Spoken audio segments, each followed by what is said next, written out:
Imagine you're living in a quiet neighborhood, kids playing safely outside, running and laughing, neighbors barbecuing together. Everyone knows one another. There was no need to even lock your doors. But all of that changed in 2010 when a quadruple murder rocked a subdivision in South Tallahassee, Florida. Someone brutally murdered a family of 4 in their Tallahassee neighborhood. Some officers say it's the most gruesome crime scene they've ever witnessed.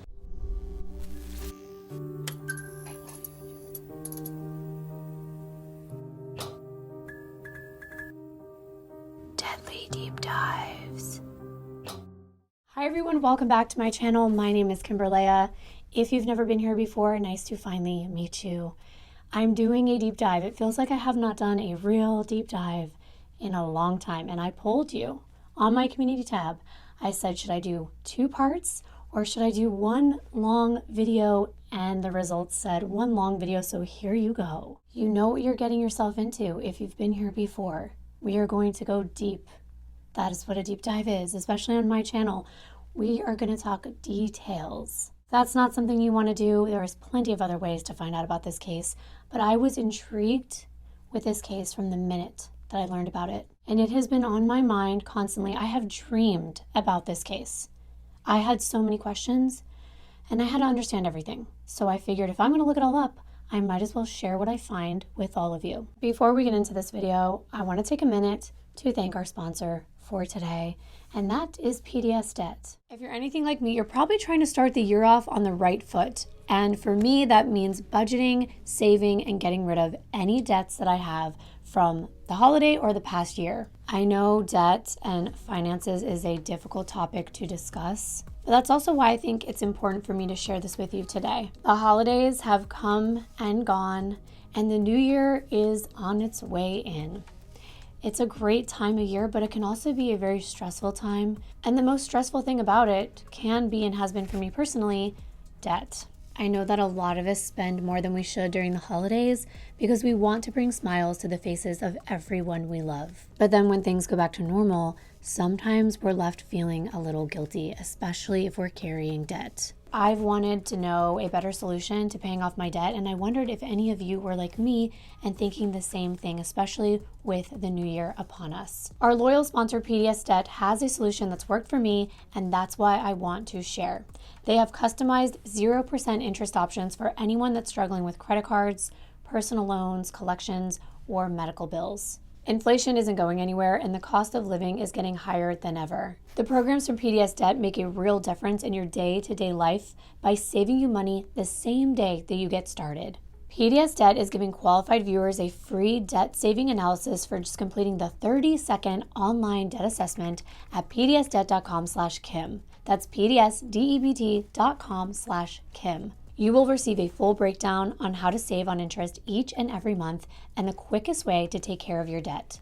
If you're making payments every month on your debt and your balances are not going down, this program is for you. PDS Debt rolls all of your payments into one low, 0 interest monthly payment. It's very convenient, and everyone with over $10,000 or more in debt qualifies, and there's no minimum credit score required. Bad credit and fair credit are accepted. Save thousands in interest and fees and pay off your debt in a fraction of the time. So take back your financial freedom today by visiting pdsdebt.com/Kim.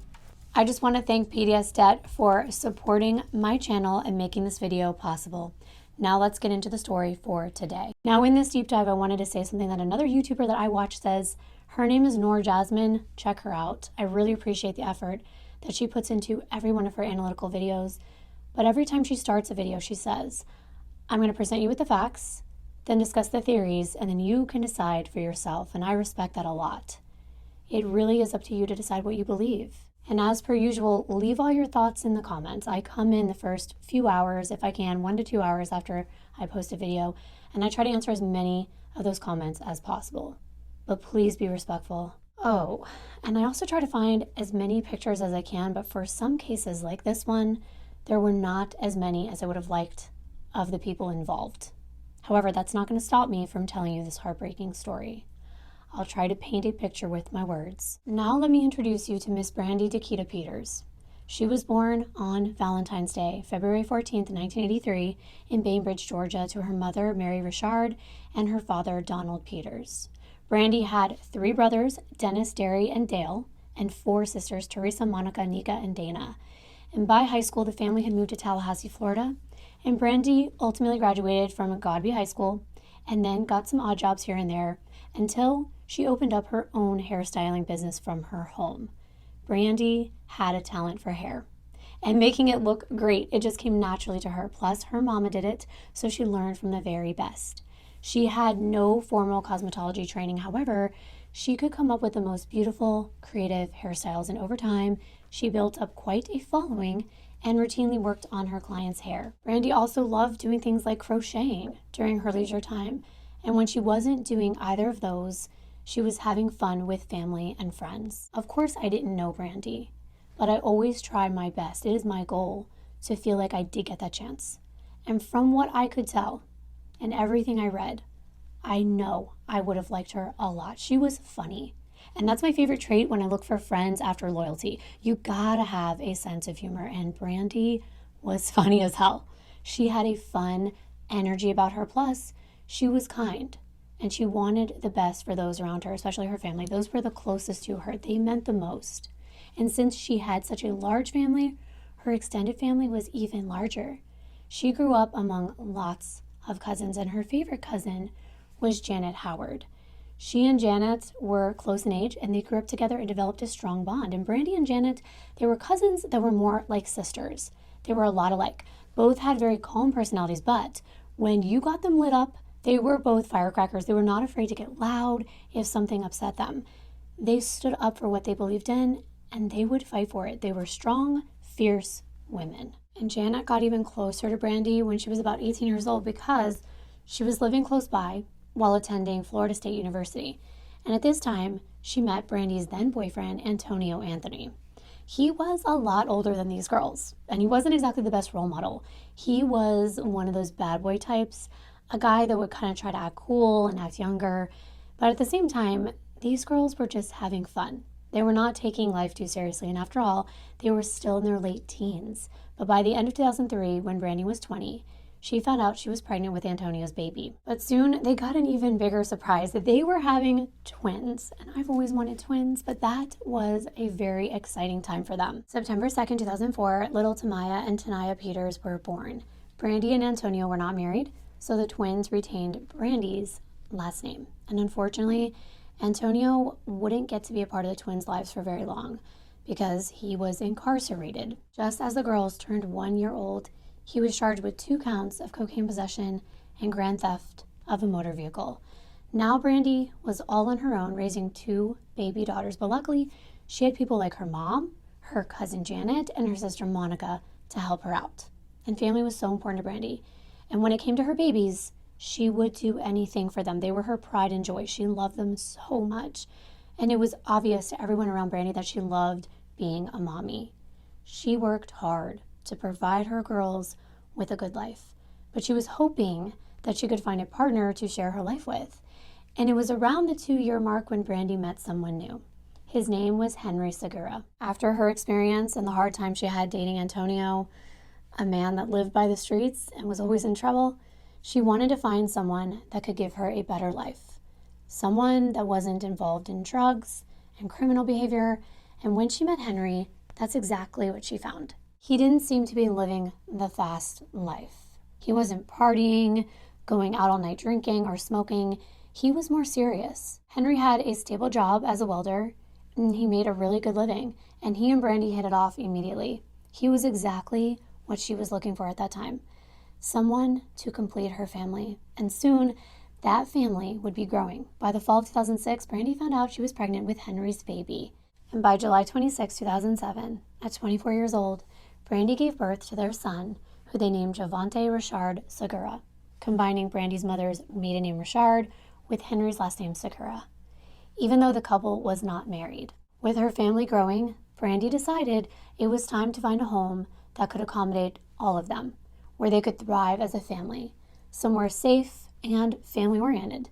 So she found the perfect spot in Saddle Creek Run, still in Tallahassee and not far from where Brandi grew up. It was a new development of single-family homes in this quaint little neighborhood. And I absolutely love knowing where someone called home. I try my best to find the exact house that they lived in. And for Brandi Peters and her family, that home was 908 Saddle Creek Run in Tallahassee, Florida. It's a cute little 3-bedroom, 2-bath home with a garage and a nice big backyard. And the street is lined with these cookie cutter homes with adorable front porches with white fences. This is what their street looked like, right next to a cul-de-sac. Their backyard, unlike some of the others on the opposite side of the street, did face a pretty densely wooded area that was not built up yet. Even after all this time, it still isn't, but it was an ideal place to live for families and students. It's close to both Florida State University campus and the Florida A&M University. It was a nice little area. It was built up enough, but also a little out of the way, so it felt smaller than living right in the middle of the city. In Tallahassee, I'm from Florida, Tallahassee is a really big city. The population back then was around 200,000 people. The student population alone was 70,000 people. So Tallahassee is the state capital of Florida, and it's a known college town. It's the home to 3 main colleges: Florida State University, which is FSU. They're ranked 19th best public university in the U.S., and Florida A&M University, ranked the nation's best public, historically Black university. And then there's Tallahassee Community College, which is a large state college that serves mainly as a feeder school for students to transfer to Florida State or Florida A&M. College life is a big deal in Tallahassee, especially football life, considering it is the home to one of the most competitive college athletic programs in the nation, the Florida State Seminoles of FSU. College football games would bring in a significant amount of tourism to Leon County.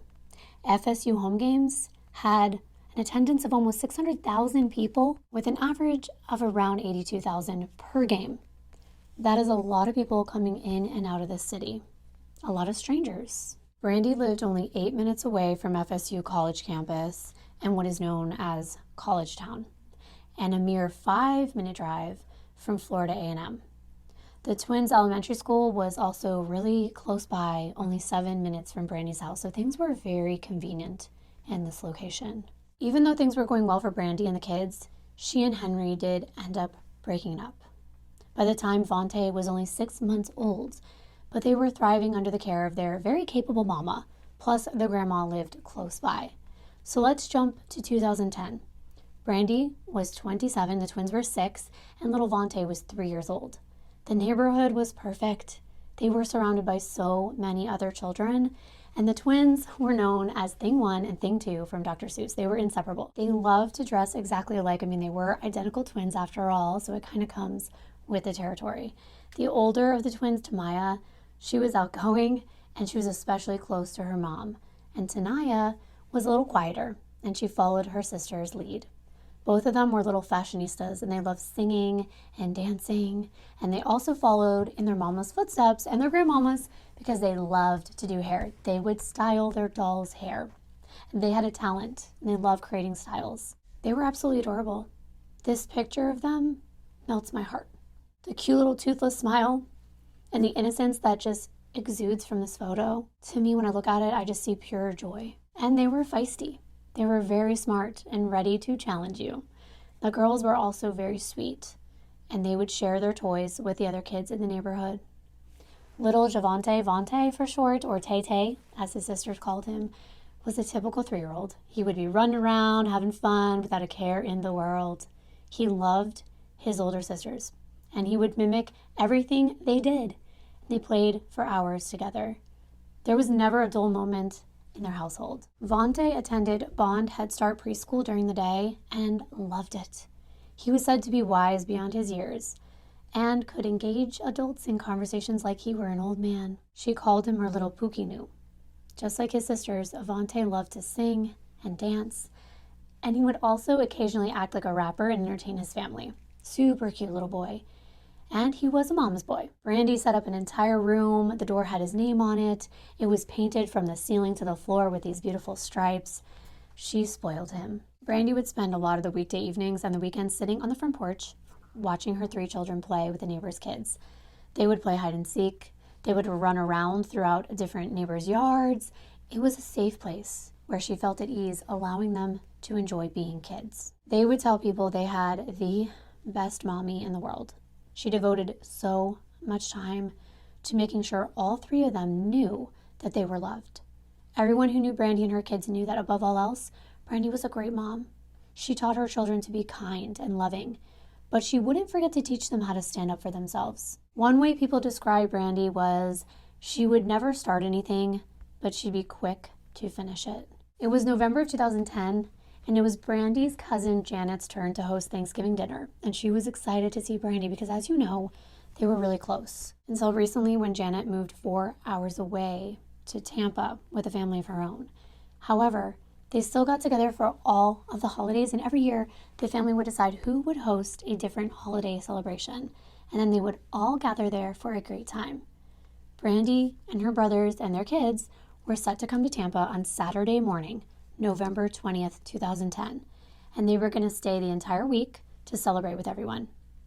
Janet called Brandi on Friday night in anticipation of their get-together the next morning. She just couldn't wait, and Janet was surprised after Brandi did not pick up the phone, despite trying to call her a number of times over the next couple hours. 10 hours later, on the morning of November 20th, 2010, a 911 call came in to the Tallahassee Police Department around 10 a.m. from the south side of Tallahassee in the quaint Saddle Creek Run subdivision. The police knew that this was a close-knit community where neighbors knew one another very well. They would have block parties and spend time barbecuing and hanging out outside with one another. Cece Timmons, a friend of Brandi's who lived across the street at 901 Saddle Creek Run, had been talking to her the night before, but since then, she was unable to get in touch with her, and that was very unusual because they talked all the time, back and forth, texting and calling on a regular basis. Now it was the next morning, and she still hadn't heard back from Brandi. And Brandi's phone was going straight to voicemail, and that was even more unusual. So Brandi's mom is trying to get in touch with her that morning, and she's not getting an answer, so she called Cece to check if she had heard from Brandi. Cece said she had not, and unfortunately she was already at work, so she couldn't walk over to check, so she called her son Artron, who was only 14 at the time, and she asked him to walk over to Brandi's and see if she was home, so he did as his mother instructed. But when he walked up, he noticed blood on the outside of Brandi's house. And of course, he runs back home, calls his mom, and lets her know, and she immediately called 911. She told him to please do a wellness check on Brandi's home. Officer Candace Jernigan was the first on the scene. By the time she pulled up, there was already a large gathering of people in the street waiting for police. They were concerned and curious about what happened at Brandi's house. They knew that she had young children, and they were worried about her. Officer Jernigan walked up. She comes upon the front door, and she confirmed what Artron had said to his mother. There was blood on the outside of the home, right near the front door, and also on part of the garage door. The officer calls her back up and then clears the front of the house. She instructs all the people who are standing outside to stay clear of this home and the yard. Then she walked up and slowly went from the garage to the front door, following the blood smears and listening to see if she could hear anything happening inside. As she got up to the front door, she checked to see if it was unlocked, and it was not. She continued walking around the perimeter of the home, checking the windows to see if any of them were open, and then continued to listen for any noises inside. And she did all this as she made her way to the backyard. There was a back door to the home, and she tried the handle. It was locked, but it had a window, and part of the drape was hanging to the side, enough for her to peer into the home. When she did, she saw down a long hallway and noticed what looked like it could possibly be someone's leg lying on the ground.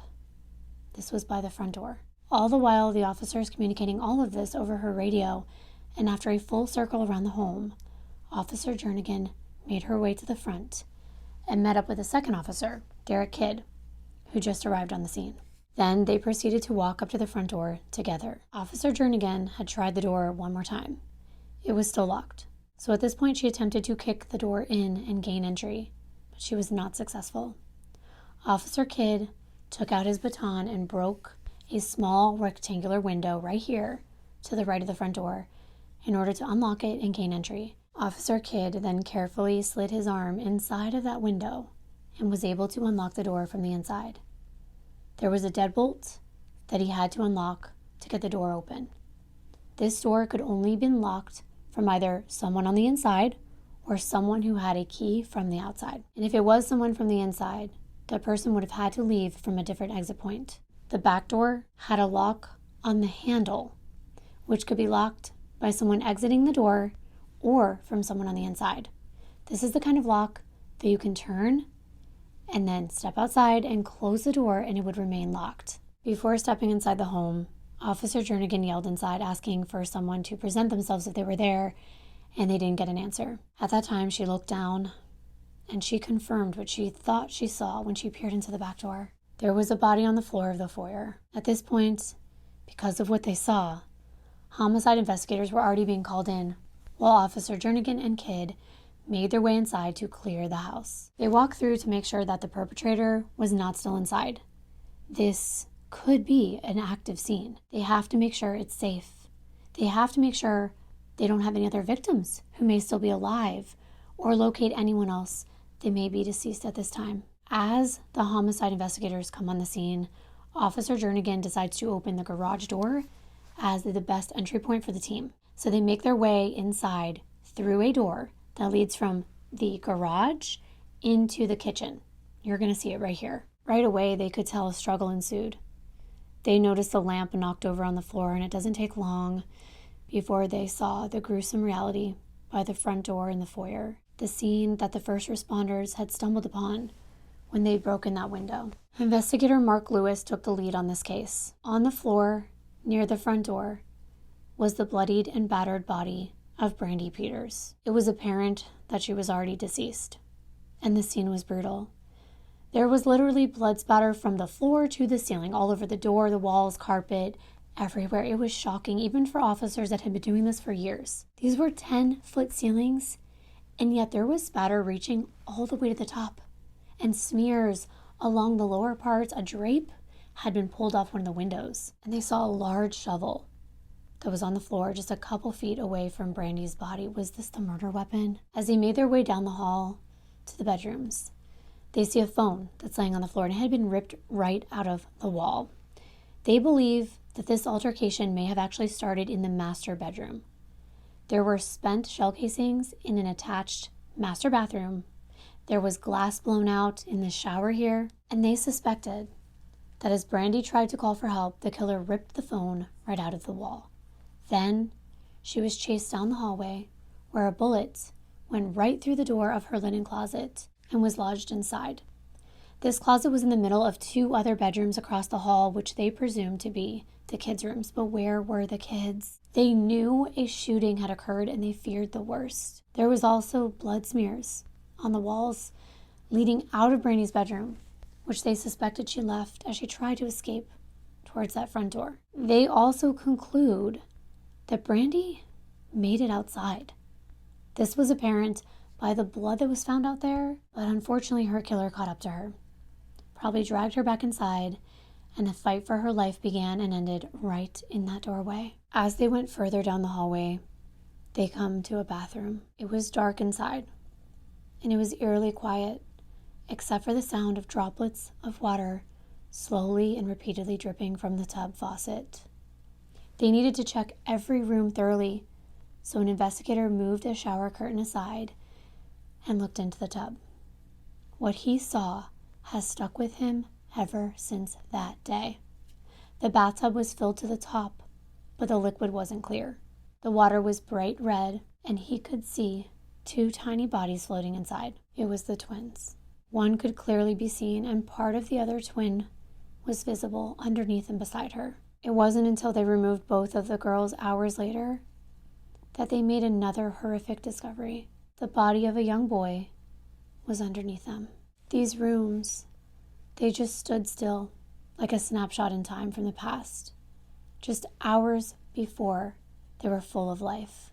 A small pink backpack was on Brandi's bathroom counter. Hair products, a hair clip, a comb, a hair dryer, all left as they were after they were used for the last time. Crime scene investigators were now on the scene, collecting evidence and processing everything.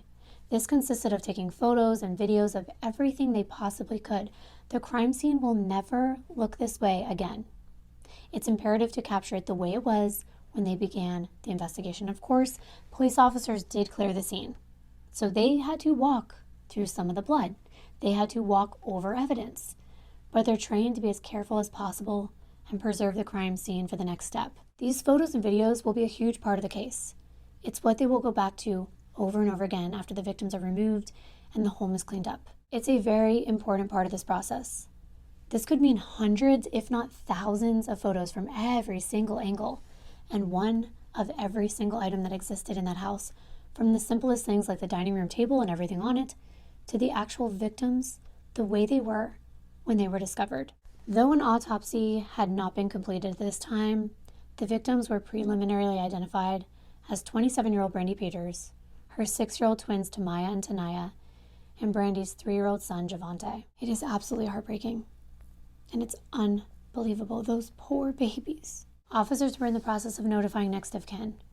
One by one, Brandi's loved ones were getting the devastating news. That Saturday morning, while Janet is getting ready at the hotel and awaiting the arrival of her family members, Brandi's brother Dennis called her, and all he could get out of his mouth was "Brandi is gone." But that was not making any sense to Janet. What did he mean gone? Gone where? You don't expect to hear that your cousin, who you expect to be over at any minute, is dead. So your brain tries to make sense of it all. What does he mean by gone? So Janet had a mixture of emotions and confusion, and she told him, "I'm gonna need to call you back." So she hangs up, and she just sat there for a few minutes in silence because she was trying to comprehend whether she was hearing what Dennis was saying. Was he telling her that Brandi was dead? You don't want to believe this? So she thought of a way to get clarity. She called him back, and she said, "Where are Brandi's babies?" And he said they were gone too. And that is how she knew what gone really meant. I know we hear a lot of these stories, but I just want to take a moment to say that it does hurt. When I do these cases, it hurts because I'm a mom, and it's really hard for me. It's hard for me to get past it, and it brings up so many emotions. But then in my heart, I felt like I want these babies and their mama's memory to live on, because I almost did not do this case. But I thought if those memories can live on in all of you, then a piece of them always will. So here I am. Once the reality set in, Janet called Abdul Howard. This is another one of Brandi's cousins. And through tears and hysteria, Janet was able to get out the tragic news about Brandi, the girls, and little Vante. It was completely unreal to Abdul. It was shocking. Something that you never expect to happen to your own family. This was such a close, beautiful family. They had so much love for one another, and to think a part of that family is permanently ripped away. It's devastating, and Abdul could not fathom why anyone would want to do this to Brandi. But what was more confusing was, why would someone want to do this to children? They are innocent. There is nothing that can justify this ever. Back in Tallahassee, the neighborhood has been rocked by the news of Brandi and her children's murders, especially Cece and her family. They want answers. They're gripped with fear, and they wonder, is this a targeted attack, or was there a killer roaming around looking for more victims? It is terrifying. And investigators had no leads. By all accounts, Brandi was an ordinary single mom with lovely young children. She did well for herself. She lived in a nice neighborhood. She had family that was close to her, friends. It really didn't make sense. But one thing was for sure, this was an active neighborhood with a lot of people who could have seen something or heard something. So the very first thing investigators want to do is find out who the people are who live near her, and he wants to question all of them. Did they see or hear anything unusual the night before? These homes, they're quite close together. I'm going to show you right here. This is a neighborhood on the screen. Look how close this house is. They're right next door to Brandi. Investigators were confident that someone heard something. So they went door to door to find out what these people close by could tell them, while other officers are still working on notifying members of Brandi's family about the murders. And they were trying to do this before the media started to broadcast the story, because we know that happens, and it happens fast. You don't want a family getting notified about what happened to their loved ones with a tweet or a Facebook group or the news or even a YouTuber. The first thing that investigators want to do is they want to build a profile of Brandi Peters. I've talked about this before, but it's referred to as victimology. Who was she? Who did she know? What was her routine, her personality, her habits? What did you do for work? Essentially, what was Brandi like? Because this is going to help determine who the central suspects are. And also develop a timeline. When you find a victim deceased, they're pronounced dead at that moment. But that is not their actual time of death. That might be their legal time of death. But in order to find out when they actually died, you have to build out what that person was doing before they died. The easiest way to do this is to get in contact with people who knew Brandi, knowing who she talked to last, so on and so forth. Some of the first people that investigators want to talk to are neighbors, friends, and family. And initially, when they canvassed the neighborhood, especially the two neighbors on either side of Brandi's house, they said that they didn't exactly hear anything out of the ordinary. Like, they didn't hear gunshots ringing out or anything like that. And they weren't necessarily aware of any unusual noises. And this led investigators to believe that the time that the struggle ensued could possibly be after most people were in bed. They pieced that together with this next bit of information. Cece Timmons' husband, Marquise, said that he made dinner and then brought some to his dad's house. On his way back around 8:30, he saw a car in Brandi's driveway that he had never seen before. It was a dark-colored SUV and it was parked right next to her car. Another neighbor, Dahana Nelson Scott, she arrived home around 10:50 or 11 o'clock p.m. and she told police she saw a white SUV in Brandi's driveway. Dahana's husband, Leon, said that he also saw that SUV when he arrived at 1 a.m. They live in this house right next to Brandi's, 912 Saddle Creek Road. They had two dogs. One stayed outside, his name was Zeus, and one was an indoor dog. Well, she got home at 11 p.m. She sees the white SUV in Brandi's driveway. And then sometime in the middle of the night, like after her husband came home, so it would be after 1, she's on the phone with a friend. And her dog Zeus, he is going crazy outside. He's running the fence line on the side where Brandi's house is. The Scotts had floodlights and they came on that side of their home. The dog was barking so much that she goes outside to calm him down. And she said that her dog doesn't usually go that crazy unless there's a commotion outside. For example, there used to be a college student lived on the other side of her, and Zeus would go crazy if they were partying. Now, someone else, Darius Mount, and his wife, Shayna, they live 50 yards away from Brandi, and they heard the dog barking as well. And it was so out of the ordinary, they called police around 1:30 in the morning to come out to the Scott's house. And they made a report. The police also drove around that neighborhood to see if anything was out of the ordinary, and they reported nothing unusual. So this means officers were right in that area around 1:40, 2 a.m. next to Brandi's, and they didn't hear anything or see anything that raised a red flag. The timeline they do know. Brandi was last seen Friday, November 19th around 5 p.m. She went to pick up her girls from school around 2:45, 3, and then they got some Burger King. Her friend Cece's son, Archon Timmons, the one who initially alerted his mom about the blood on Brandi's house, he saw Tamiyah playing in between some of the houses near his, and there were Burger King wrappers right beside her. This was after 5 p.m. Investigators want to find more people who may have seen or spoken to Brandi that day. They're also trying to locate the father of the children. We know that Brandi's twins have a different father than her 3-year-old son. And to their surprise, they're actually confronted by one of those men. Brandi's home had been cordoned off by yellow crime scene tape, but just beyond it, there was a dense crowd of people. More than 40 people were there at that time. And one of those people was Antonio Anthony, who was the father of the twins. He was stumbling around. He was pushing up on people. He was trying to push through the crowd. He wanted information about what happened, but he wasn't exactly in the best state of mind to have a coherent conversation because he was visibly intoxicated and still drinking a bottle of malt liquor. He reeked of booze. He's standing outside the crime scene among all of these onlookers. And once the investigators were made aware that the twins' father was literally in the crowd, the detectives waded through that crowd in order to connect with him. They wanted to speak to him, but he said he would only speak to them if he could see his daughters. And that's really sad. I can't even fathom knowing that just beyond that yellow tape were my daughters, yet they're so far away because they had left this earth. And the thing is, Antonio had been in prison the past few years. He didn't even have a close relationship with his daughters, and he was well known by the Tallahassee Police Department because of his extensive criminal record. So as much as they want to be respectful for the fact that this is the children's father, they have to stay on high alert because the killer can be anyone. And most of the time it is someone that the victim knows. Antonio had just been released from prison last year in May of 2009. This is not the time to ask Antonio a bunch of questions. So they just get all of his information and they plan to bring him in for a formal interview sometime later. Meanwhile, they're also informed of the name of Javonte's father, Henry Segura Jr., and they need to make him aware of what's going on as well. So that same day, officers went out looking for 31-year-old Henry Segura. They first went to his home, which is about 5 minutes away from Brandi's, near Capitol Circle, but he wasn't there.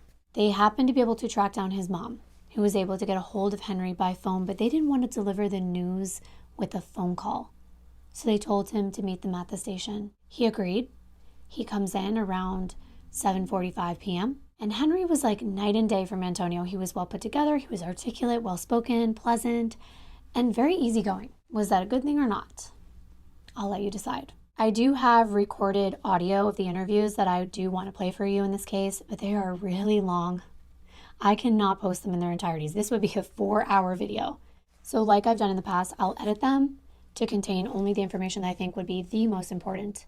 And I'll try to edit out pauses, clean up the audio, so it's easier for you to listen to. However, as per usual, I will be providing commentary where necessary and reiterating some key points, just for clarity. When investigator Lewis asked if Henry knew why they wanted him to come there, he said yes, that Brandi and the kids had been killed by someone. Do you have any idea why you're here? Yeah, so I found out, I'm guessing why, Brandi Peters. He told them that that morning he had called the lady that routinely braids one of his son's hair, and he was trying to just make an appointment for that day. She was close to Brandi's family, and of course, she immediately told him the horrifying news, that Brandi had been murdered. She also told him the twins were found deceased as well, but she said that his son, little Javonte, was not found in the house, and he was considered missing at that point. So he's on his way over to this lady's house, and when he gets there, he's informed that his son Javonte was actually found dead. And that is devastating. The police hadn't even had a chance to tell him this is how he found out. So she said that Brandi's mom and them came over to their house and told him this morning. When I called her about getting my son's hair, she told me Okay, what'd she tell you? that Brandi and the kids, someone killed them this morning. She said that the 2 girls, the kids, were killed. My son wasn't found in the house. Javonte, is he your son? Yes, sir. Okay. How old is Javonte? 3. Javonte is in the house. He was in the house. He in the house? I mean, he was in the house, found in the house. He's in the house. And I'm sorry to tell you, but he has passed away. And he told the investigators he cannot imagine why anyone would want to kill them, especially the kids. And Lewis informed Henry that they were going to do whatever they could to find out what happened, and that this was going to be a long, drawn-out investigation. This wasn't just going to go away in 2 days or 2 weeks or 2 months. Well, we're going to do everything we can to figure out what happened. Unfortunately, Javonte is dead. Just can't figure out why. Why would someone want to kill children? And Henry wants to know how Javonte was killed. And that's when Detective Lewis says he didn't even know yet. How was he killed? I don't know yet. The detectives asked Henry how he's feeling, and he says it hurts. Of course it does. I can't even imagine. Lewis wanted to know how Henry met Brandi, and he goes into the story. He explained that he met Brandi 4 years ago. He was married at the time, but Brandi wasn't concerned with that. He had been going through a rough patch with his wife, Malika, and they were living apart at the time. He met Brandi when she was working at a gas station, and they just began texting and talking, and sooner or later, they were dating. He eventually moved in with Brandi and her twin daughters, who were about 2 years old at the time. How'd you guys meet? At the gas station. She was walking at the gas station. I stopped and started talking to her 4 years ago. You just immediately started dating one another, or? The twins saw Henry as their father. They called him Daddy. He potty trained them. He was very involved in their lives. And he actually wanted a daughter. And he was excited when Brandi got pregnant. He was hoping it was a girl, and Brandi was hoping it was a boy. And of course, Javonte was a boy. But he was right there when he was born, right in the hospital room by Brandi's side. You first found out about Brandi being pregnant. How was that? Cool. You were cool with it? Were you happy? Yeah. You had no issues? I was hoping we were going to have a girl, but Okay. I already had 2 boys. We were looking at a girl. She wanted a boy. She already had 2 girls. Mm-hmm. Yeah, I was there with her when she had the baby at the hospital. Pretty special moment. Yeah, it is. It's amazing, isn't it? It's a miracle. Henry has 2 sons with his wife Malika and a daughter with a woman named Tamiyah. And of course, Javonte with Brandi. He had also had another son with his wife Malika, but he was born prematurely and he died at just 11 months old from complications. The investigators wanted to understand Henry's perspective on Brandi, and he described her as spunky, and it brought a smile to his face. He said she was down to earth. She was just a real sweet person, a cool person, adding that she was also a really good mother. Tell me about Brandi. What kind of person is she? Spunky. Okay. She's down there. She's real sweet. She's a cool person. Mm-hmm. He also described her as a go-getter and that nothing would hold her back. If she wanted something, she would do it. She was a survivor. However, they did end up breaking up because it turns out Henry never got divorced from his wife Malika. They had been together for over a decade, and yes, they had issues, but he loved her and she was trying to get him back. So after some time, he realized he wanted to work things out with her. So he did end up breaking up with Brandi. It was around the time that Javonte was 6 months old, and he admits he wasn't around his son as much as he wished he had been. But he stopped wanting to be around him after Brandi started some drama with his wife. Apparently, according to him, he texted her calling her names, and when he confronted Brandi about it, she just kind of laughed it off. She thought it was funny. But Henry didn't see it that way. So he decided to not keep in touch with her as much. But she did keep in touch with him every now and then, asking him for money. This was for the support of his son. Somewhere around Javonte was 6 months. I think it was when I left, he was 6 months. I went to Colorado. That's when me and Brandi stopped talking. Why'd you guys stop talking? She texted my wife, called her something fat, something. And I asked her why she did that, talking about because it was funny. I said, I'm tired of you being disrespectful to my wife. I said, I don't think me and you mess around. So he would pay her in cash until he had established a child support plan. They want to know if Henry was actually paying child support for his son. And he explains Brandi never even had to file for child support because as soon as he left to be with his wife, he filed child support himself. And he began paying Brandi because even though it was over between him and her, he still wanted to be there for his son. When Javonte was younger, I used to buy him clothes and give him money like that. But then when I put myself on child support, I don't know when it was, you can probably look up and see when I put myself on child support. The relationship between him and her was amicable, and they got along for the most part, according to Henry. But of course, there were the normal issues here and there, like any couple who is broken up and still has a child together. They live close by, like 5 minutes apart, so they would bump into each other pretty often, like a few times a month at least, when they were taking their kids to school. Brandi would see him at fast food restaurants and drive-thrus all the time. So detectives are really trying to piece together a timeline. They question everyone about theirs. They want alibis, but they also want information on other people that they may need to interview and whether there was any chance that any of those people had talked to the victims in the course of the last few days. So they go over Henry's routine, and he admits he just saw Brandi. He bumped into her on Wednesday morning at, I think it was a McDonald's, but it was a fast food drive-thru. And she said hi, but then she texts him, and she wants to know, why haven't you been coming over to see your son? And where's my child support? The thing about Brandi is that she had a habit of continuing to text someone until she got the answer she was looking for. And that's kind of what she was doing to him that morning. It wasn't unusual. They had gone through this song and dance many times, but he wanted to make sure everything was cool. So he went over there and he gave her some cash and he saw his son.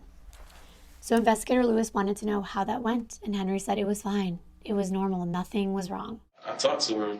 I was at her house Wednesday because it was right when she picked Javonte up. It was around 1:30ish.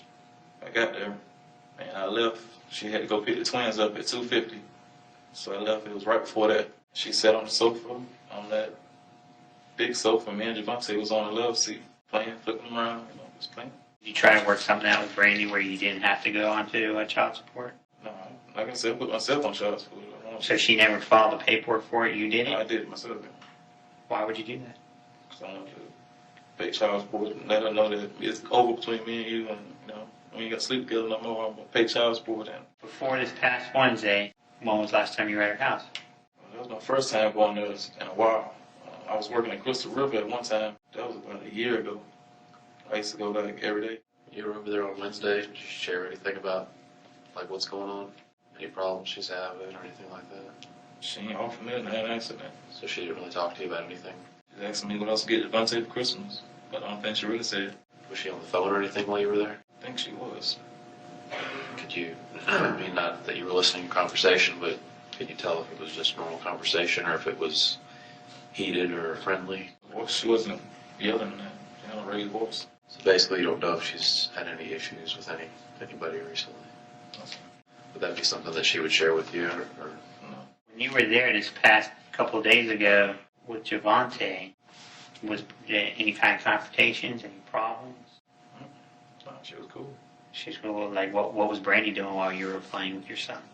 Taking some food up to cook for later on in the afternoon. He said that Brandi texted him on Friday, but then he never texted back. And that was the day that they believe she was murdered.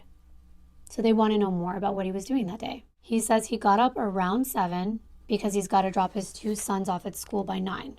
One at the middle school and the other at the elementary school.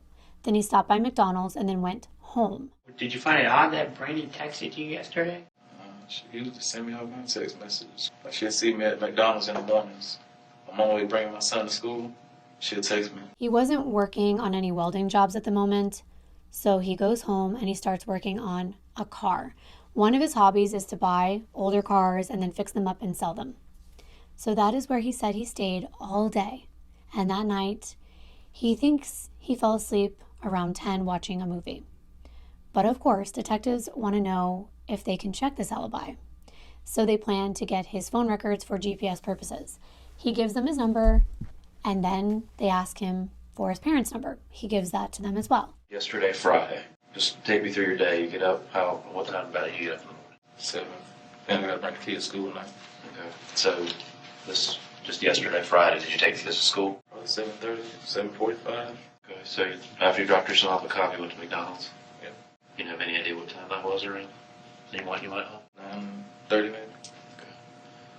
It was before 10 o'clock because I was still listening to Steve Harvey's morning show. Okay. It go off at 10. All right. So you get back between 9:30 and 10.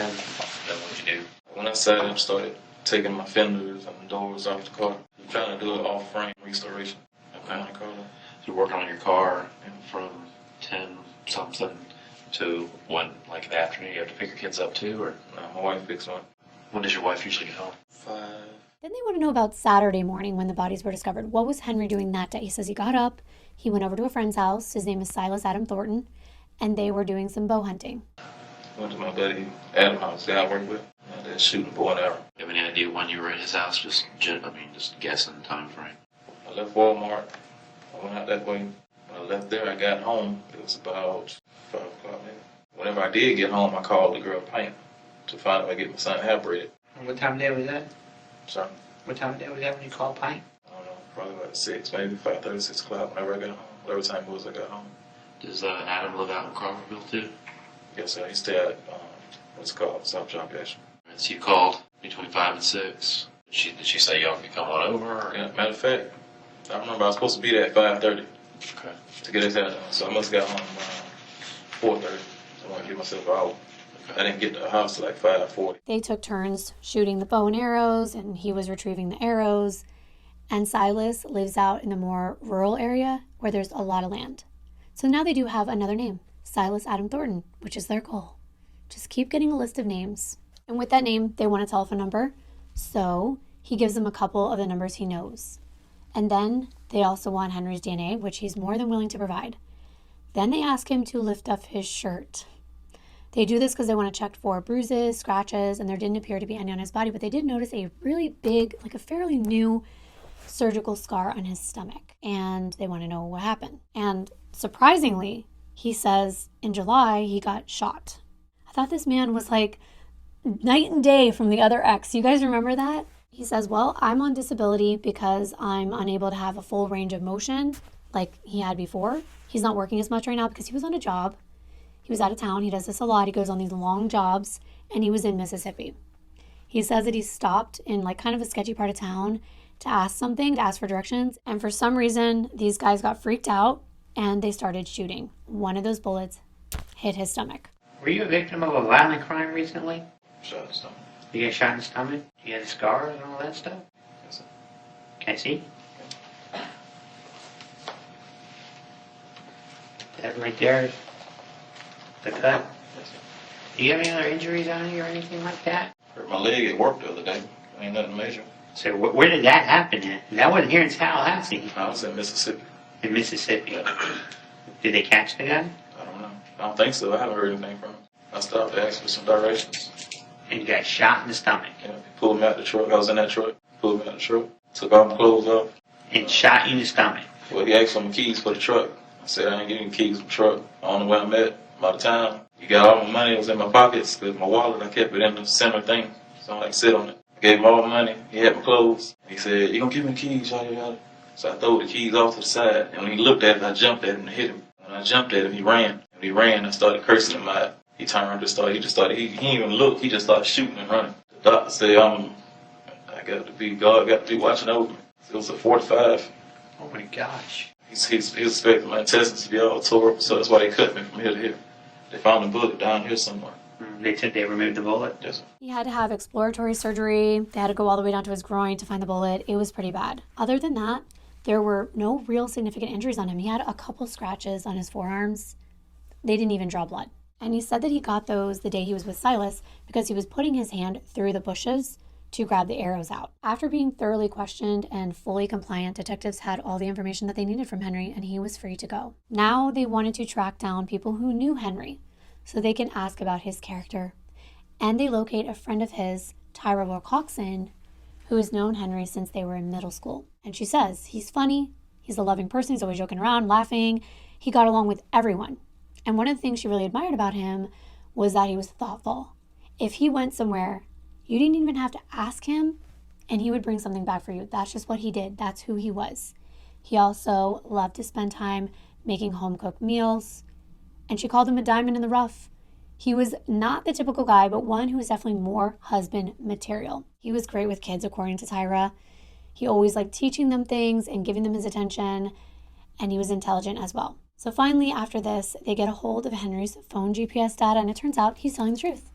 His phone GPS put him at his house the whole day on November 19th, after he came home from dropping his kids off at school. So at this point, they need to find out more about the twins' father, Antonio. And since they already know that this man has a record, they pull it. And here's what they find out. He's 44 years old at the time, 17 years older than Brandi. And he has served 3 prison terms in the last 20 years. With his most recent sentence for 4 years on 2 counts of cocaine possession and grand theft of a car. But his prior offenses were worse. Aggravated battery with a weapon, armed burglary. And another thing that stood out was that merely 3 days before the murders, Antonio was with Brandi in court. Yes, that's right. On November 16th, they attended a child support hearing where the judge ordered Antonio to pay $307 a month. And he retroactively owed $22,000 or more to Brandi for all the time she went without payment for the twins. Well, that's interesting. They definitely want to call Antonio in for a formal interview. And he agrees, and he comes down to the station. He's exactly what you would expect from a convicted felon. He's rugged, he's rough around the edges, he's a tattoo of a gun on his left arm. I guess you can say he's always armed. All jokes aside, he's not an easy person to talk to, and he's very apprehensive of police officers. He even tries to kind of open up to them emotionally about what happened, and the detectives just shot him down. They knew his song and dance, about how bad everything was affecting him. They knew it could be an act. He hardly saw these kids in the last 6 years, and he immediately changes his tune. No, really, I can't start to tell you what I'm going through, what I feel right now, Yeah, I'll be honest with you, Antonio. I don't want to know. He's like, that's why I'm hurt, because I didn't get a chance to see them, and now they're gone. For the past 6 years, how often will you visit your children? I didn't get to see the kids. That's the bad part about it. It hurt me because I didn't get a chance to see them, not as regular as I like. But they know that the very last time he saw Brandi, coincidentally, was that past Wednesday. And he says it was just to establish child support, that's it. But was he bitter about it? Was he mad? Did something snap in him enough to kill? If he got rid of Brandi or the kids, or both, he would no longer have to pay. Well, Of course, detectives are very curious as to how this meeting at the courthouse made him feel, and this is what he said. When was the last time you saw Brandi? Was at court, that was it. Wednesday. We went in to just establish child support, that's it. How do you feel about Brandi taking you to court? I didn't have a problem with it. I love my kids dead, but at the time, what me not able to do, like I would love to do, but like I said, no, we didn't have nothing. The main point is that he told them he was not involved in these murders in any way, and he knows nothing about them. He also gave them an alibi, which detectives told him they would check out ASAP and they would be in touch. He willingly provides his DNA as well. There wasn't much else they needed for now, unlike Henry and Tonia's relationship with Brandi ended many years ago, so they could just obtain a lot more information because of his criminal record. What they're going to focus on now was gathering as much evidence as possible from the crime scene. That's the most important thing they need to do at this point. Time is of the essence. Evidence can change. They can degrade. It can be overlooked. Food is even important because it can give you a timeline. So they need to get back there where the CSI teams are working tirelessly. 72 hours into this investigation, it's the 23rd of November, and they're still processing this crime scene. It took them 3 full days to finish. And when I think about it, I'm going to mention something, and I hope it doesn't upset anyone. I mean, this is upsetting. This whole case is upsetting. But I'm going to mention another case, and it's a controversial topic right now. I had to mention the Idaho college students. If you don't know about the case, which seems impossible considering you're watching a true crime video, on November 13th of this year, 2022, about 40 days ago, something very tragic happened. It occurred in Moscow, Idaho. 4 University of Idaho students, Maddie Mogen, her best friend, Kaylee Goncalves, as well as Ethan Chapin and his girlfriend, Xana Kernodle, were killed in an off-campus house. It's another quadruple homicide. And there are similarities in the way that these crimes are investigated. Both were violent and gruesome in nature. And I do take cases that are similar into consideration when I think about what could have happened in an unsolved case like the one in Idaho, which has been on my mind a lot since it just occurred back in November. Both of these cases happened in November, right before Thanksgiving, in a college town. Although the Idaho murders happened in a college town that was way closer to campus and way more lively than Brandi's neighborhood. But the point that I want to make is that this crime scene at Brandi's was not nearly as extensive. It was a 1-story house, not 3. And even though both crimes involved 4 people, there wasn't nearly as much blood or evidence left behind at Brandi's. And yet it took them 3 whole days to process it.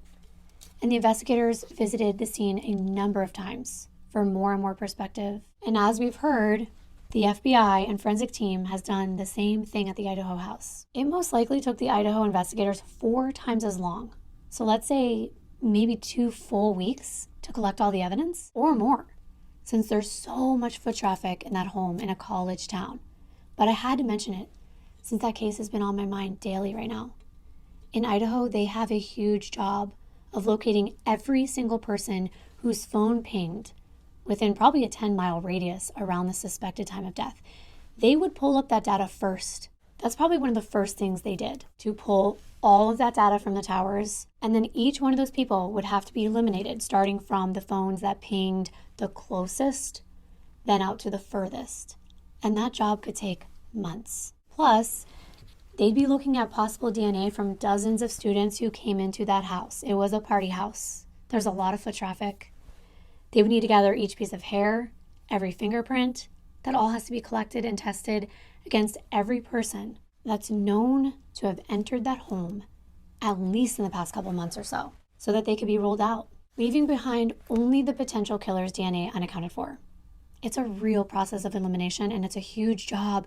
So a month going by really isn't that long. DNA takes weeks to process. Even with 60-some FBI agents and officers working the Idaho case, it's going to take some time, unless someone confesses.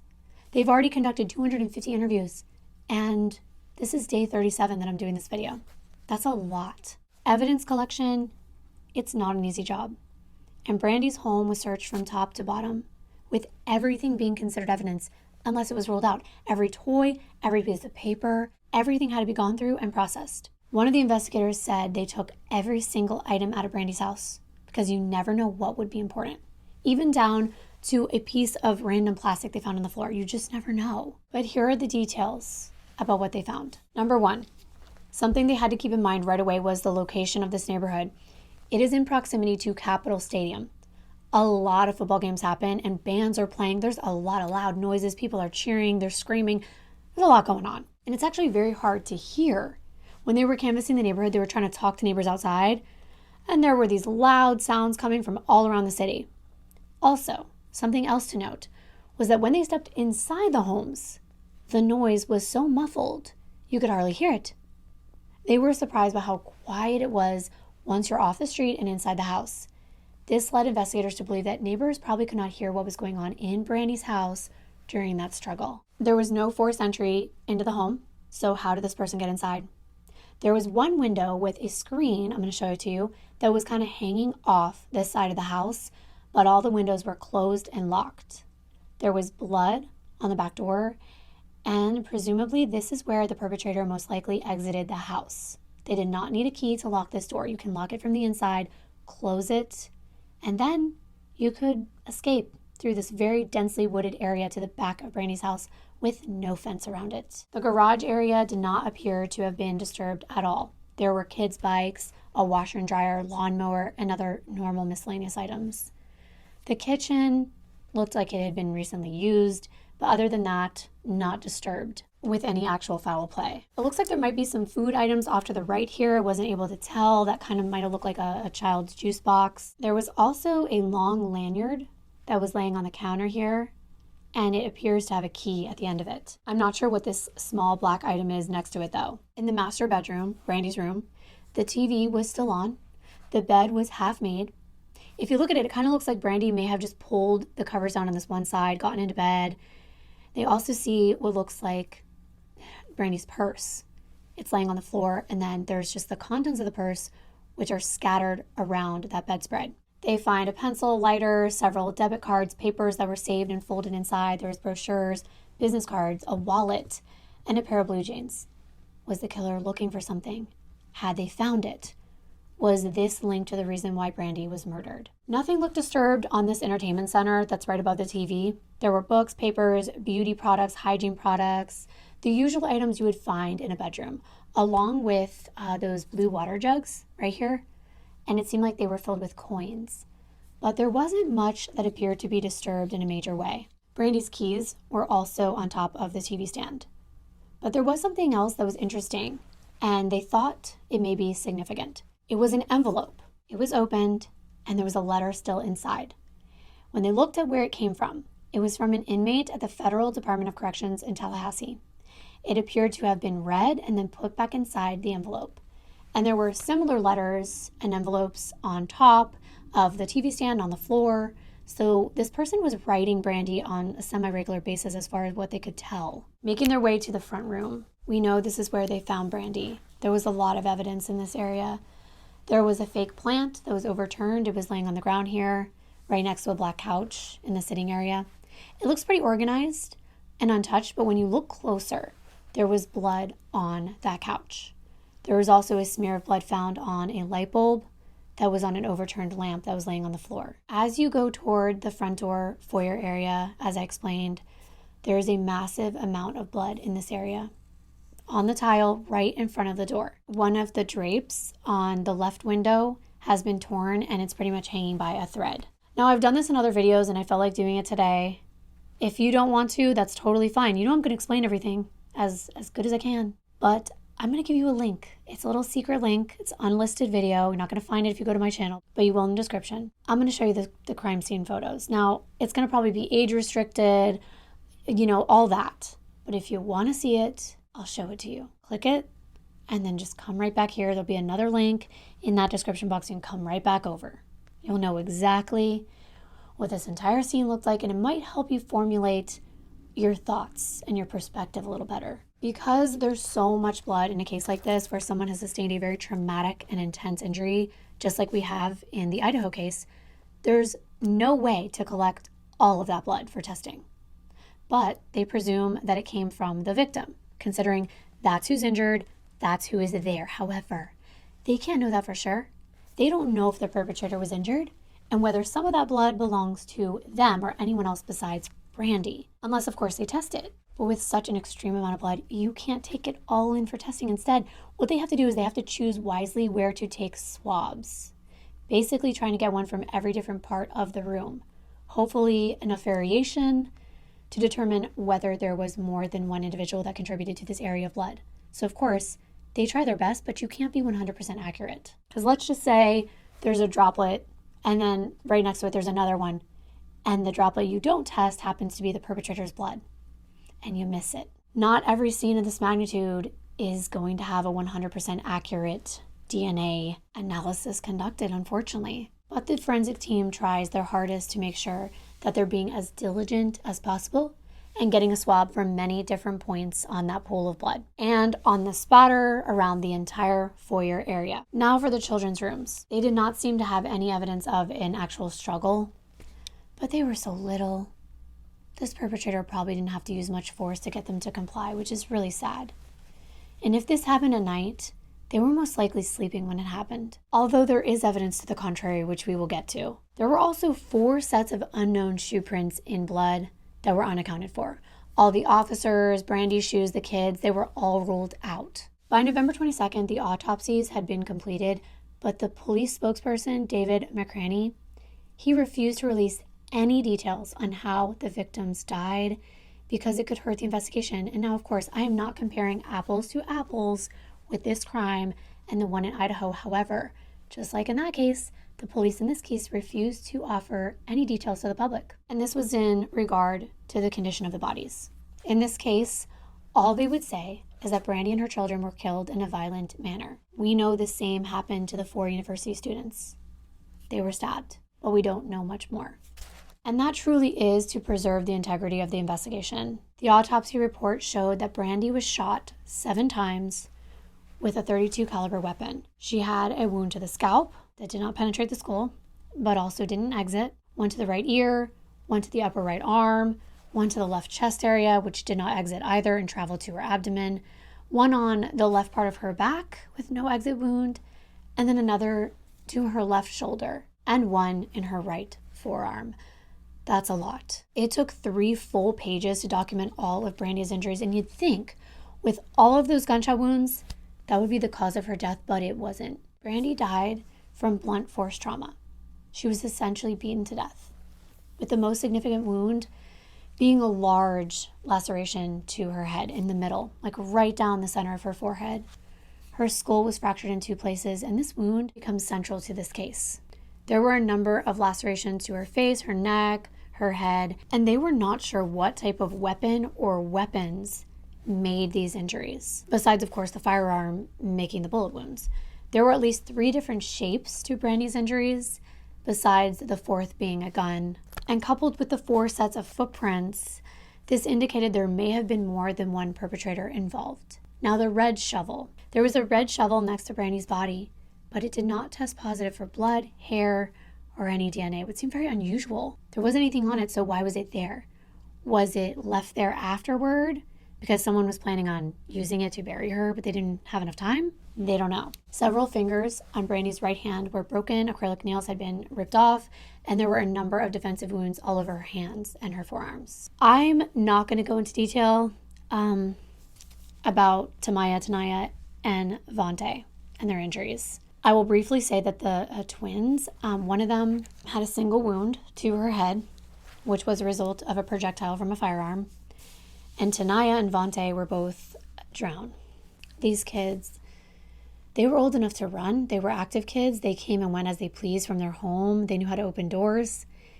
And with there being 3 of them, some believe that there had to be more than one person because while one of them's handling Brandi, her being very fierce and putting up such a fight, wouldn't at least one of these 3 children possibly have gotten away? It's just another piece of evidence that pointed to possibly having more than one person involved in this crime. And obviously the detectives, they interviewed a lot of people who knew Brandi. They interviewed her mom, her sister Monica, other family members, friends, and I cannot possibly go into every detail of each interview. I watched the whole trial, every interview, but I will give you the pertinent information. Anything that brought forth things we need to know as far as the timeline is concerned. On November 24th, they interviewed Brandi's sister, Monica. She was also one of the first people on the scene, and she was very emotional that first day. She was interviewed by police right when she got there and she found out what happened. And when she did, she told them that the last time she tried to call her sister was at 10 p.m. and she didn't get an answer. But when they did her formal interview, a couple days later, she told them that Brandi was on Section 8 in order to afford the house that she was living in. And for those of you that are not familiar but have probably heard of Section 8, according to the Tallahassee Florida Housing Authority, Section 8 is part of what they call the Housing Choice Voucher Program. And what it is it's a rental program for very low and low income families. Now you choose the house that best suits your needs. And with Brandi, she chose the single family home. Once you choose the house, this program makes the negotiation with the landlord. And if the landlord's willing to accept the voucher towards the payment of rent, then the housing authority does an inspection. And that's what we're getting at here. They just have to make sure that the house meets all the standards, all the building codes, everything like that. And then when you get approved, you just pay the difference in rent, whatever the housing authority doesn't cover. So Brandi's sister said she recalls when Brandi got her Section 8 inspection, that screen on the window that's hanging off, it had already been like that. It had been like that for 3 years since she moved in. Monica used to live with Brandi, and she also knew Brandi's normal routine. She said she picked up the girls at like 2:45, 3 o'clock. They'd come home, they would eat dinner around 5 or 6, and on November 19th, she saw Brandi with her mom. They stopped by when they were picking up the kids from school that day. So that's where they were before they got home, and they were still eating their Burger King. She was also on the phone with her at 6 p.m. But when she tried to call her later on, Brandi's phone went straight to voicemail, which was very unusual. And she recalls, like I had told you, calling Brandi around 10 and getting no answer. Monica said that her mom also could not get a hold of Brandi, and we know that. She's the one that reached out to Cece Timmons. Cece Timmons was interviewed. She was Brandi's best friend at the time.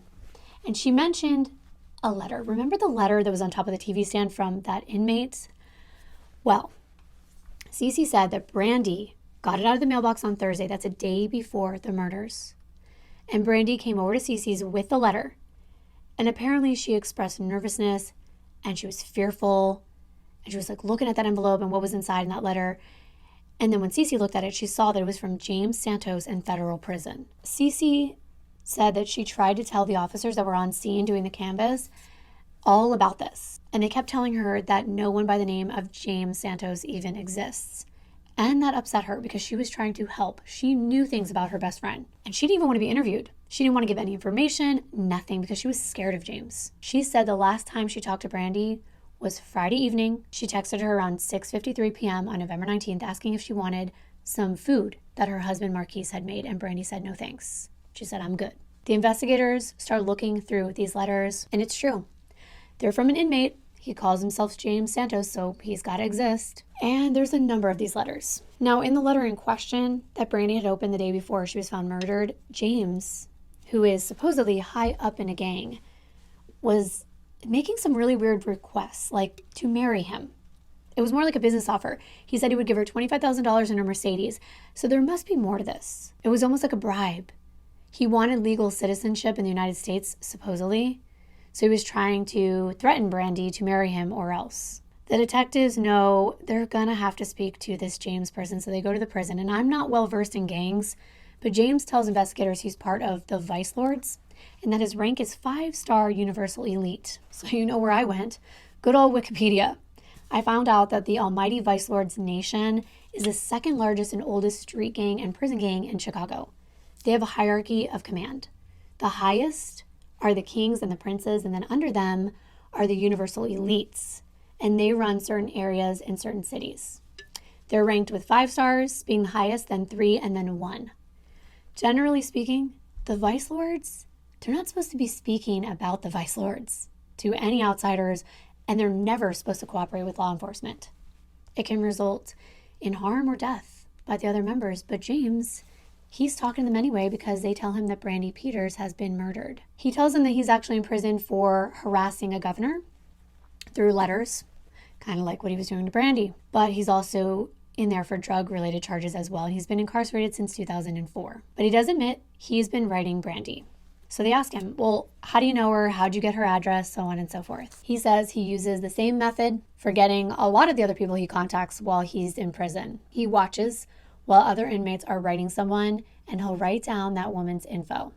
He's even threatened other inmates to give him their girlfriends or their wives' addresses, and then he'll start up relationships with them by threatening their boyfriends or their husbands into making their women comply. Kind of weird, but I guess he's really bored in prison. And he says he's written Brandi, but he has nothing to do with the murders, and clearly he was in prison, so, he couldn't have done it. But we know that's not true. Could he have ordered it? At this point, it's harder and harder to pinpoint who could be involved, but they're very interested in who James Santos is and why Brandi would even be involved with him, and why Cece thought Brandi was afraid of him.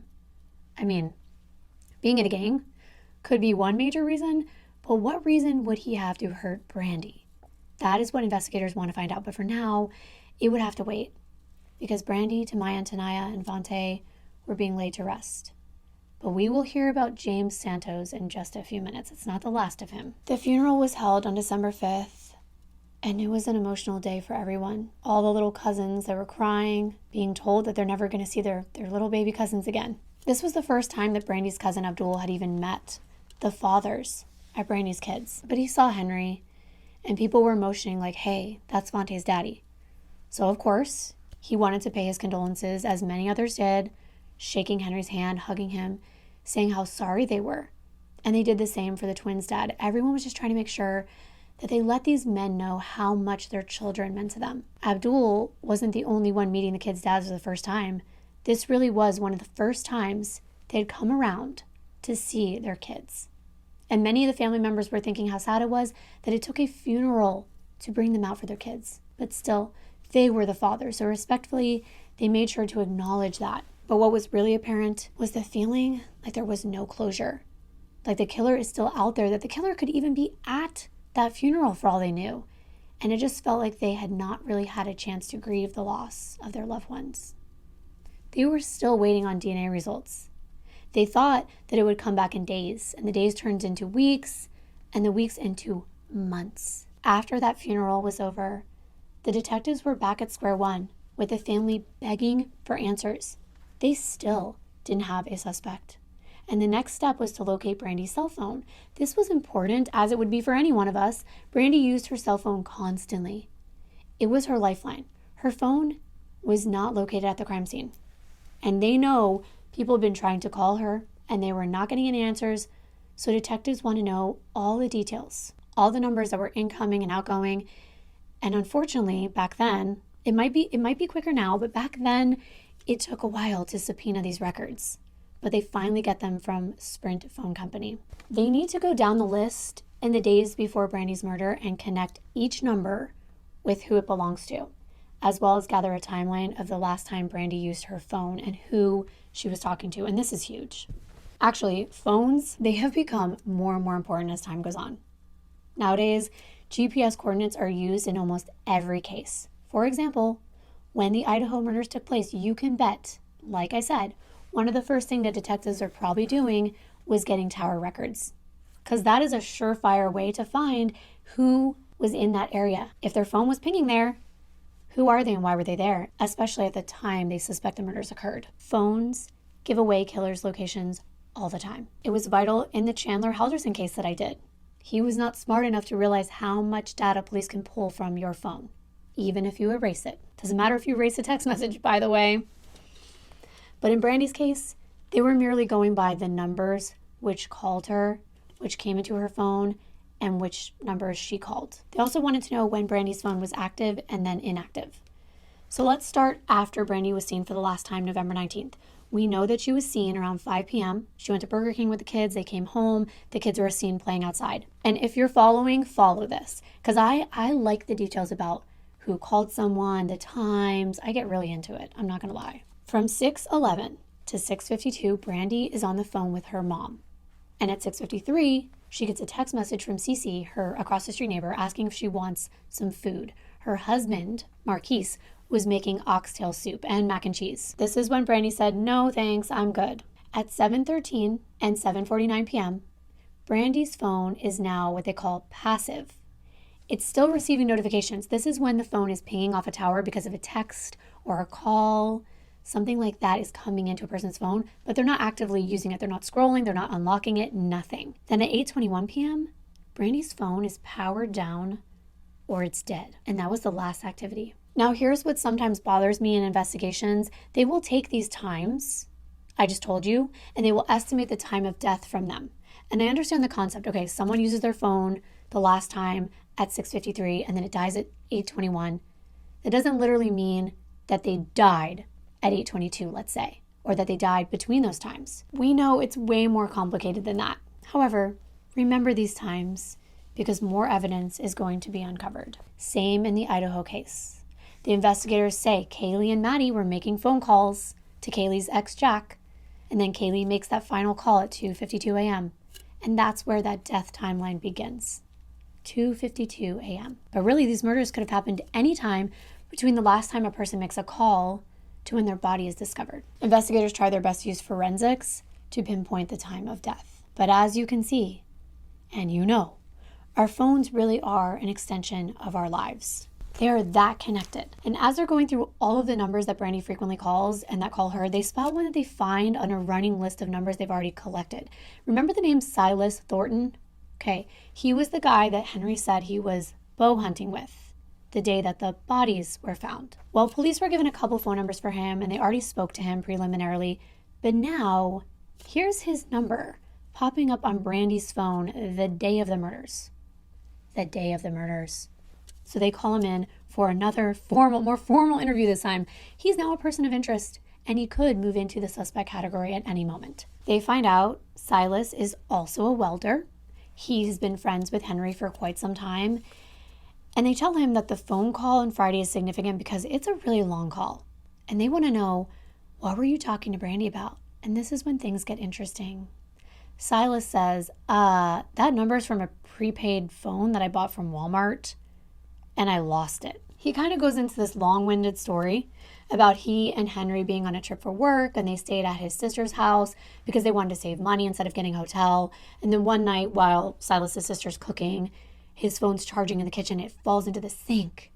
And then it gets all wet and it's submerged and his sister says, oh, just put in some rice. And then he tells detectives after a couple days it was in the rice, I was trying to use it and it was all wonky. I would try to call someone, it would call a different number, it just wasn't working anymore. So he decides he'll just go get another one. And that's not his number anymore. The number stays with the prepaid phone. You just add minutes to it. It's what's referred to as a burner phone. You know, you can just throw it away and get another one. And he wasn't even sure where it was now. Well, that's convenient. Silas said he knew Henry for about 12 years. And even though they were colleagues, they were also friends that hung out together. And he was at Silas's house on November 20th, 2010, a day after the murders. But he said it was a little weird. It was spontaneous. That morning around 8 or 9, Henry called him to say he wanted to come by. Silas thought that was a little weird because this wasn't planned out. And he doesn't live in the area. He lives out of the way. He lives in a town called Sopchoppy. I thought that was a joke, but it's not. It's called Sopchoppy. And it's 45 minutes away from Brandi's. And Silas already had company coming over, but it was like the more the merrier, right? Because this was a holiday weekend. They shot bow and arrows out behind his house towards the woods. And it's true, they would go retrieve the arrows for each other through a wire fence with bushes. Remember, Henry had a little bit of a scratch problem on his forearms, nothing that bled or anything. But now we know this, and it's interesting. But the most important thing they want to find out about is the burner phone. When they pull the records for that phone, there's another number that's called very frequently, and it belongs to a woman that they've already spoken to. You may remember her name, Tyra Wilcoxon. She was the one that was interviewed in regard to Henry. She was the one that was his friend since middle school, and she gave police a lot of information about his character. Why was this phone calling her? Well, it was time for Tyra to speak up. They just pull right up to Tyra's house. They want to speak to her. And this time, she's acting a little bit different. She gives them information that she did not provide before. She admits she's actually Henry's ex-girlfriend, that she had been seeing him while he was still in a relationship with Brandi and married to his wife, Malika. So they're counting and they're like, okay, he's got three ladies at this point. And presumably he's using the phone that Silas lost. What is going on here? So Tyra begins to explain. These stories are just crazy, I swear. She says they start out as friends. He wasn't even her type, but he is quite the sweet talker. He knows how to charm the ladies, and he would tell her everything she wanted to hear, that he was leaving his wife soon, that he was breaking things off with Brandi, and he was going to be all hers. Apparently, Henry was using Salas's old prepaid phone as his secret hookup phone. He was using it to talk to other women and trick his wife into thinking he wasn't still cheating, since she had known all about Brandi but taken him back. But here he was again, messing with another woman, promising her the world. Now here's where things get even more crazy. When Tyra was asked about these other women, she said she knew about his wife and Brandi, and that Henry never talked badly about his wife. He just said, you know what, we're not working out, and we're ending it. But when it came to Brandi, he did not have very nice things to say about her. For one thing, he would always say that Brandi tricked him into thinking that Javonte was his kid, when she would tell him that he wasn't. And that's interesting. Henry said anytime she was mad at him, she would say, you know what, Javonte isn't even yours. But then other times when she wanted child support, she would say, yes, he is, and she would kind of guilt trip him. Henry told Tyra, according to her, that he felt like Brandi was trying to trap him by trying to get pregnant with his child. And this is all good information, but it doesn't lead detectives to any real evidence that Henry was involved in Brandi's murder. Besides, they were broken up for a while at this time. They ended their relationship when Javonte was 6 months old, and he was 3 at the time of his death. And exes don't always have the best perspectives on one another, especially after the fact. But Tyra adds that just a couple days before the murder, he supposedly came to her house raging mad. She thinks it was on Wednesday evening. And detectives said, why was he mad? She said, you know, he wouldn't tell me, but he was furious. Her point in saying all this was that she said he was a shady person who kept secrets, and she wouldn't be surprised if he had something to do with Brandi's murder. Really? Because it seems like none of Henry's women like each other very much. Remember, Brandi called Malika names. So it's not uncommon for this behavior. When asked if Henry was violent, Tyra said, well, she went on a trip with him to Georgia, and they ended up breaking up after a really heated argument. But of course, they end up talking again. It turns out they get into this huge fight in Savannah, Georgia, because Tyra got a hold of his phone and called his wife and told her she was with Henry. So of course he gets furious. He dumps all of her stuff on the side of the road, basically kicks her out of the car and abandons her there as well. And after things cooled down between them, Tyra started to talk to him again on a regular basis. So Detective Lewis asked her if she knew whether Henry had more than one phone number, and she said, yeah, he does. One is his main number, and one is his secret number. But he would use both to speak with her until recently he told her to only call the secret burner phone, not his old one, because his girlfriend was checking his bills. However, she said that right after the murders, he told her he got rid of the secret phone, and he would reach out to her. Do not call or text him. Tyra actually admits to the investigators that Henry would go to marriage counseling with his wife, Malika, and say that he was working on his marriage. But at the same time, he would use the secret phone and call Tyra and let her listen to the whole entire counseling session. That's so weird. I don't know why somebody would do that. But she said it was as though he really didn't take any of these relationships very seriously. But it was these women's choice, as Tyra said, to stay with him because they clearly knew he was playing games. Tyra said that she found out about the murders on Tuesday the 23rd. She had been out of town that weekend in Orlando for the A&M Classic football game. When she came back in town, she was informed about what happened. Then she admits something else. She says that she was at her sister's house with a few friends when she heard the news, and she starts talking about it. And that's when she actually gets a call from Henry, so she immediately puts it on speakerphone. This is when he says, I got rid of the secret phone. Do not call me or text me. I will reach out to you. Well, everyone that was there could hear him. And when Tyra's sister heard that, she was like, girl, you better call Crime Stoppers because they're looking for tips and you know stuff about this man.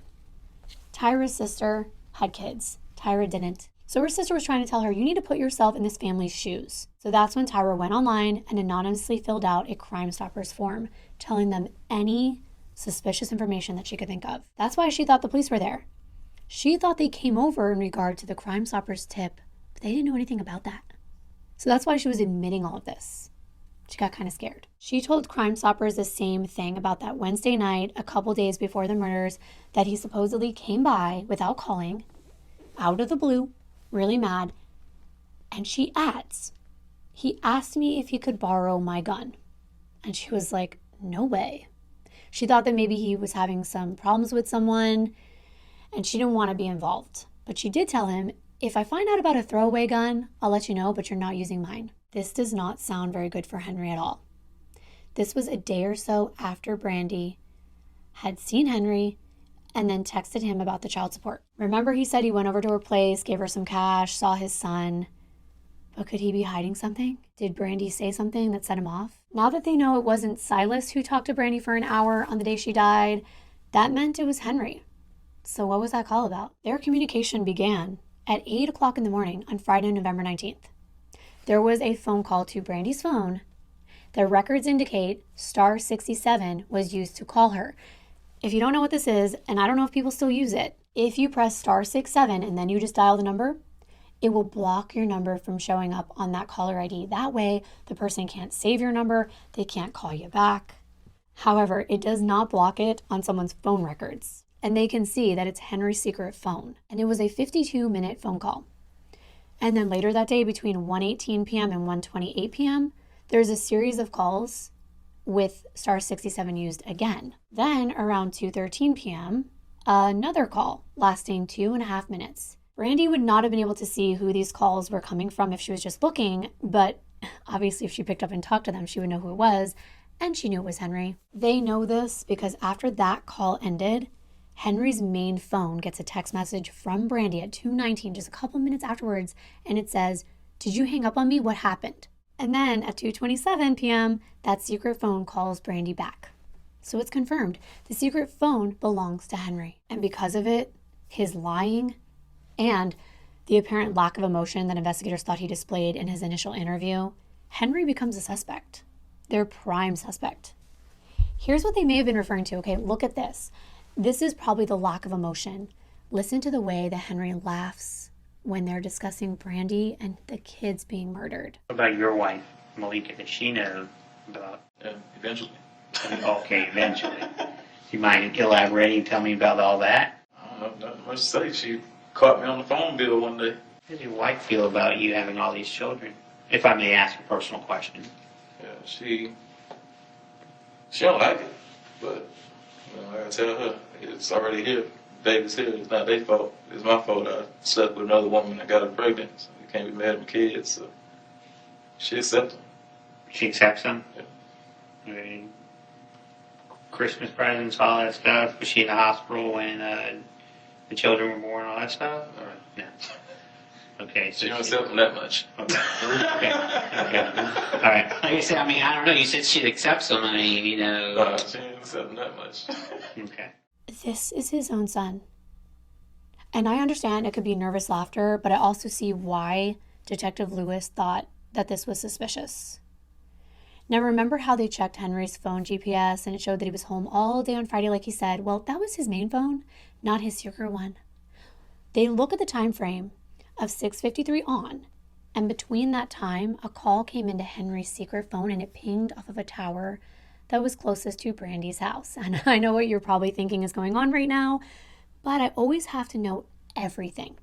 It's not always what it seems with GPS tower data. That is not an exact science. So they call Silas up, and he agrees to go with them to Walmart to show them the exact burner phone that he bought, the same style, model, make, everything. And they buy the same one, and they run a test. They go to about 100 different locations all around Tallahassee, and they make phone calls and text messages and whatnot, and they want to see what towers it pings off of when they're in certain locations, particularly, of course, Brandi's. So they take the map they have of the secret phone and the map they have of the Walmart phone, and they put it on top of each other, and it's almost exact. This confirms to them that there's a high likelihood Henry was at Brandi's the evening they think she was murdered, November 19th. But here's the thing. He lives close by. So it is true that his phone could have pinged off the same tower. And that's the question here. One of many. They do have enough suspicion to bring him in again. They're asking him very easy questions, nothing too aggressive, but throughout these new questions, and they're asking him more probing questions. For example, they want to know things about his colleagues and their email addresses and phone numbers, and he begins to get kind of agitated. He wants to know why this is important. He's adamant that he is not involved, so why then does he have to give up information about other people? He says, these people don't know Brandi. Why would it be relevant? But the investigators try to make him understand, in no uncertain terms, everything's important. They want to know all about the man whose son and ex-girlfriend have been murdered. Sounds reasonable to me. Leave no stone unturned, right? 4 people are dead. Is there any way for you to talk to somebody else besides the phones that you got? Email, text message. What's your email address? Why? Why? Because we're investigating a homicide. I didn't have a homicide that I didn't have anything to do with. Okay. Homicide that people who I know, say people I work with, live in Texas, they don't know Brandi. They don't have any idea about my relationship that I had with Brandi. They don't know her children or her child. The people What would they have to do know with about this? You know, what would they have to do with this? That's why I can't figure out why would you want Adam's phone number? Why would you want my cousin's number in Spring Hill? They don't have anything to do with it. Brandi, or they don't know anything about our relationship that we had. But Henry, I already explained this thing to you earlier. I said there is no stone that's being unturned.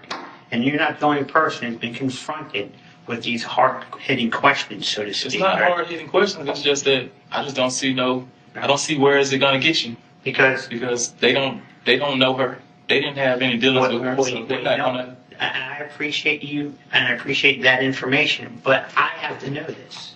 I have to go down every single road. Every single road. And like I explained to you last weekend, this isn't a case that's going to get solved in 2 days, 2 hours, 2 weeks, maybe even 2 years. I have to go to everything. I have to know everything about everyone. And you have a child with a dead lady. And this turns out that your child with that dead lady happens to be dead. That is serious. Understand? That's why I need to know everything about Henry Segura. I need to know everything about Henry Segura's children. I need to know about your parents. Everything. I need to know what makes you tick. You know that nothing will make me tick enough to kill anybody, especially Brandi and her kids. Well, you know what? Ain't nothing will make me tick like that. I have to know this. I have to feel comfortable with it, and then I have to explain that to my higher ups. Because if you really think that they're going to let this one go and let me off the hook, no, they're not. So for me to keep my job, to keep the roof over my head and the food in my stomach, my kid's stomach, I'm going to do the best job I can. Finally, one of the investigators just stops and says, "What's your other phone number?" Henry's like, "I don't have another phone number." And the investigator's like, "No, you do. I know for a fact you have another phone. I know for 100% fact there's another phone." So finally, after they confront him with more and more evidence that he has a second secret phone, he admits it. He said, "I had a second phone, but I don't have any more." What's your other cell phone number? I don't have no other cell phone. You got a second phone. I don't know.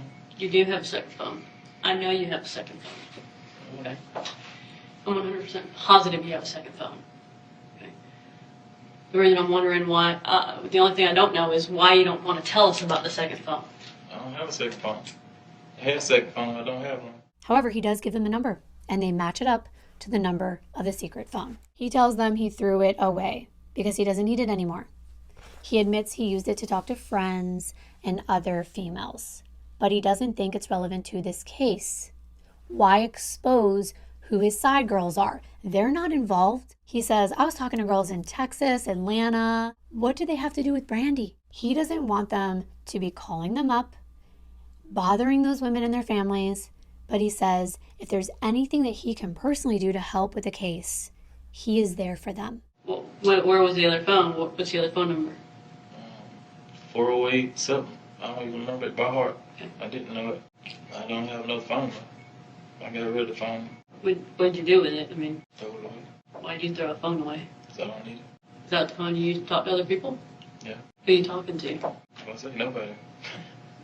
Well, I said, you use the phone to talk to other people. He said, yeah. And I said, who are you talking to? He said, nobody. So you're either talking to other people or you're not. I mean. I'm not talking to anyone. That's why I say I don't have those phone numbers. But you did at one point. Yeah. Okay. So who are you talking to? Friends, females. Okay. What are the females? I think that's irrelevant. And that was a while ago. That was before Brandi passed away, or before. That was a long time ago. That don't have anything to do with today. I don't think that's irrelevant, honestly. I was talking to a girl that lived in Georgia, Atlanta, Texas. What she got to do with this? Nothing. I don't see no reason for you to call her or her family, or it's just, you understand what I'm saying? I don't think that has anything to do with anything. If there's anything I can do to help y'all solve this case, I'm here for you. But I don't think that got anything to do with it. Investigators say they're appreciative of that, but they're explaining the best of their ability that they need all of this information. I'm sitting here thinking, this man's son and ex, regardless if he wasn't close to them, wouldn't he want them to know everything? Wouldn't he want to give them anything they ask for? Isn't that what it means to be helpful? It's clear that Henry is lying, but why? When they confront him with the date that they heard he last talked to someone on that phone, Monday after the murders, and that he must have thrown that phone away after Brandi was killed, Henry finally admits, yes, that's right. And I appreciate that. But that's where I'm getting at when I'm telling you it's important for you to be honest with us, because we got people talking. We don't, like you said, we're not just letting it go. We've got to talk to everybody. And we're talking to everybody who knows everybody, okay? And you don't think that we're getting people telling us, saying, hey, I talked to so-and-so, I talked to such and such, and this is actually how I talked to them. This is the number that I talked to them on. That kind of stuff. This is what they told me. This is what we talked about. Okay? This is when we talked. Okay? So, I mean, we're doing as much as we possibly can on it. All right? And you're not being truthful about it with us. You're hiding things from us. And why? And if you were sitting in our shoes, what would you think? I mean, if I go in and I start lying to you, what are you going to think of me? That I'm a liar. Okay? Is that right? Yeah. Okay. So we had to get past that. Okay. We know you have a second phone. We know you're talking to other people. Okay. So let's get past that. Where is that phone now? Is it down in your car, or is it? The phone is not active. I don't have a phone anymore. That's what I'm telling you. When did it go inactive? I don't know how long it's been off. Because you talked to people on it Monday. That ain't possible. Monday of, not yesterday, Monday. Monday, the week of Thanksgiving, after all this happened. So it had to have gone inactive after that. Is that right? Yeah, no problem. And that's when they ask him, well, does Malika, your wife, know about this phone? And this is when he finally admits, no, she didn't. And that's why I got rid of it. He didn't want his wife to know. They asked him, what'd you do with it? He said he threw it away in a dumpster outside of his home. But he still tells them he doesn't see what this has to do with Brandi's murder. And they say because he's not being 100% truthful. But he responds that he is. So, does Malika know about that phone? No. Why That's why I got rid of it. It don't exist no more. Like I said, I don't have one of them. Well, I mean, you're using it to talk to girls, right? And I'm assuming that's why you're keeping it from Malika. Is that right? Okay. So, you ain't gonna stop talking to other girls. Well, like I said, I'm Did you get not a new in a phone? relationship with no other females. I haven't cheated on my wife. It's all good. But I can see. how'd you get rid of the phone? I mean, you said it went inactive, but I mean, who's paying for the phone? I was paying for the phone. Okay, so is it on your phone plan, or That was a prepaid phone. okay? So you could put more minutes on it. So where's the phone? Because you didn't just get rid of the phone. I got rid of the phone. Okay. Then where'd you get rid of it at? I threw it in the trash. Where? I'm assuming not at your house because Blake would find it. Put it in the dumpster at the house. The dumpster at the house? You got a big dumpster at your house? It's a regular trash can. You put all the trash in. I know the trash has been dumped since then. I don't have it. Trash come on Wednesday. So was it I the didn't day use- before Thanksgiving? No, I don't know. I just remember getting rid of the phone. I didn't want her to find the phone. Like I say, I don't see where that has anything to do with this. Well, it shows that you're not being completely truthful with I'm us. being completely truthful with you, but like I said, I don't see where this has anything to do with this. Because you're telling us all about you, and you're not telling us all about this other part. And that's one of the things. That's part of our job, is to get down to everything that we know, so that way when push comes to shove at the end of the day, we can say we've done our job. And you're not being truthful. I'm sitting here thinking, this man cannot be for real. And yes, of course, I do think he didn't want his wife to find it, but he has to know that they're going to be able to pinpoint his location. So his wife not finding out, is that the only reason he's hiding it? Or is it something more sinister? Stay with me. They confront him and say, we know you're lying about where you were on Friday. You weren't at your house when you said you were. He says he didn't go anywhere. But the investigator bluntly says, you were there. She's like, you were at Brandi's on Friday. And of course, he's like, I did not kill Brandi and my kid and her kids. What happened on Friday? Talking about Brandi. Yes. I had anything to do with whatever happened with Brandi. You were there Friday. I was at her house Friday. You were there Friday. How you figure this? Okay. I'm telling you, you were there Friday. Okay. You can't think that when something like this happens, that they're not going to find evidence. Okay. You can't think that. All right. We have to get past that. There's no question here. Okay. We have to get past that. Okay. What happened happened. What we have to do is we have to tell the whole story. We have to tell your story. Because when I stand up there and I start telling people what happened, they're not going to understand. Okay? They're not going to understand how anybody can do it. I don't understand. Okay? I didn't kill Brandi and my kid and her kids. The investigators just repeat, you were there, okay? As many times as they say that he was there, he would just respond with, he was not there. He said this 23 times, that he was at home the entire day, and that's when they start to use emotional tactics. They're telling him, think about your other kids. Think about your wife. Do the right thing. Be honest. They're trying to get him to confess, but he doesn't do it. What did Brandi do to hurt you, to upset you? Nothing.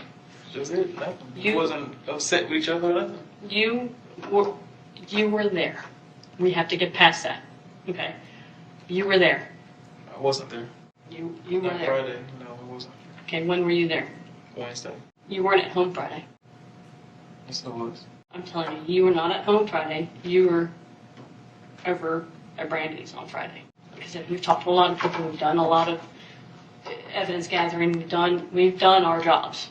And that's why I'm urging you to be as honest as you possibly can be, because all it can do is help you in the long run.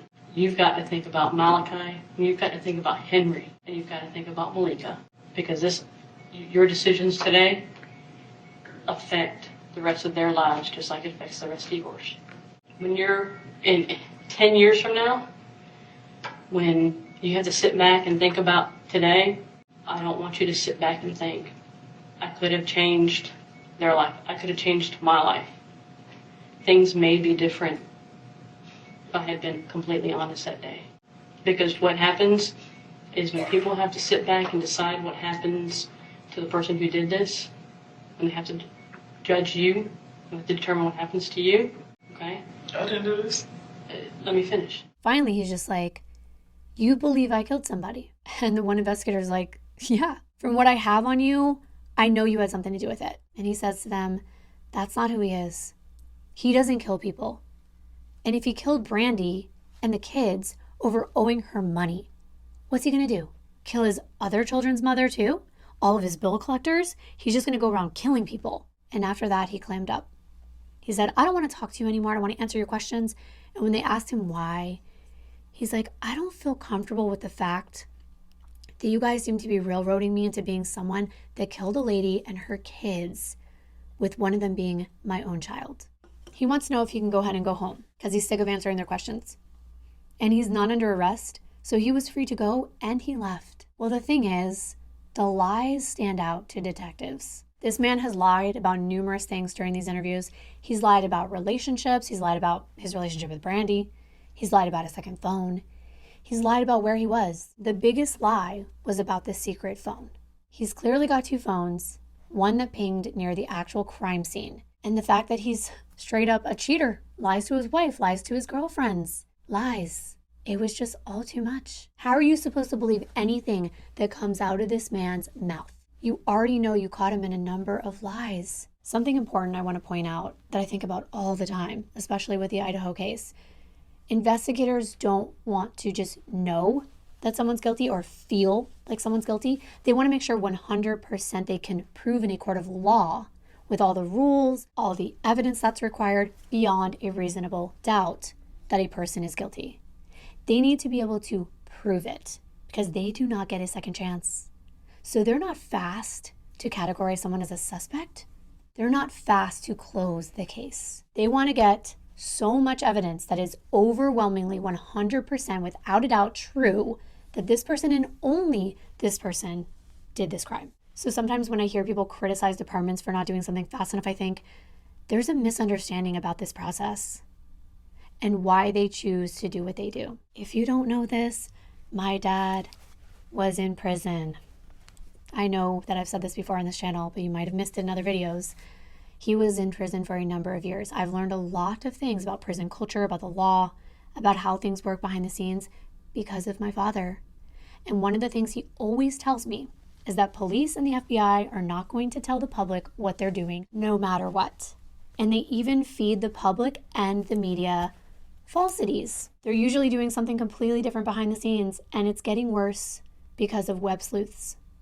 The authorities are having to put out almost like false information because now they can't even control the rumors anymore. They're spreading like wildfire. They have so many false leads. So now they actually feed out information to the media that they're not even really concerned with. And this is to give the media some kind of bait for web sleuths so that they can go after these things while they're working on their real case. And I say this all the time, the internet is a hindrance and a gift. It's both. People are helping solve crimes who are just sitting at their desks like we are, and they're really invested in these cases. But I see an evil side to it as well, truly. There are non-professionals that are targeting people and actually accusing them of being a murderer. Just this week, a TikToker has been sued by an Idaho University professor because the TikToker purports to be a psychic who knows that this professor killed the students in Idaho. Well, that's not something to mess with. Spreading information like that, especially without any factual basis, is defamation of character, among a lot of other things. Not to mention the really unwarranted and baseless theories that float around the internet. I saw this one online. I didn't know whether to think this was serious. These are real people that have real families that are grieving. This is not a hunt-a-killer game, but I really did digress there. So back to Brandi's case, because she's important here. These investigators are professionals, and they wanted to make sure, in Brandi's case, that they had 100% the right person. And one of the things that many courts are going to look at, because the jury expects it to be there as a sort of bombshell, is DNA. DNA is always one of the number one things that these investigators want to pinpoint. They want to be able to connect a person to the crime scene through DNA because it's the most reliable. It doesn't necessarily lie like a witness. If his DNA is there on something that's related to foul play, they've got him. And they're still waiting on the DNA results. They collected so much DNA evidence because she was so extremely and brutally injured. There was so much blood at the scene that they thought there's no way someone could have done this to her without harming themselves. Whether it's, their own hand or their arm, something would have to be left behind from the killer's blood. Henry did not have any injuries the day after the murders, no significant ones. He was also limited in his mobility after this surgery he had when they tried to get a bullet out of his stomach. Could he have done such a brutal crime and not gotten injured? They are banking on the DNA. A lot of people are thinking the same thing about the Idaho case as well, that there's just no way a perpetrator didn't leave behind their own blood. How were they able to do this without injuring themselves? There were over 200 DNA samples collected in Brandi's case, and I can only imagine how many were collected in Idaho. I followed up on a Facebook page that was created in memory of Brandi and her children, and there was a post from December 27, 2010 from an admin named Melissa, and she voiced what everyone was thinking. It said, "I cannot believe it has been several weeks and there's still no sign of justice. Not even a suspect. You mean to tell me that no one knows anything? No one saw anything? No one heard anything? Speak. Someone murdered 3 children and their mother, and no one has anything to say?" And I can feel her pain. We know that people were talking.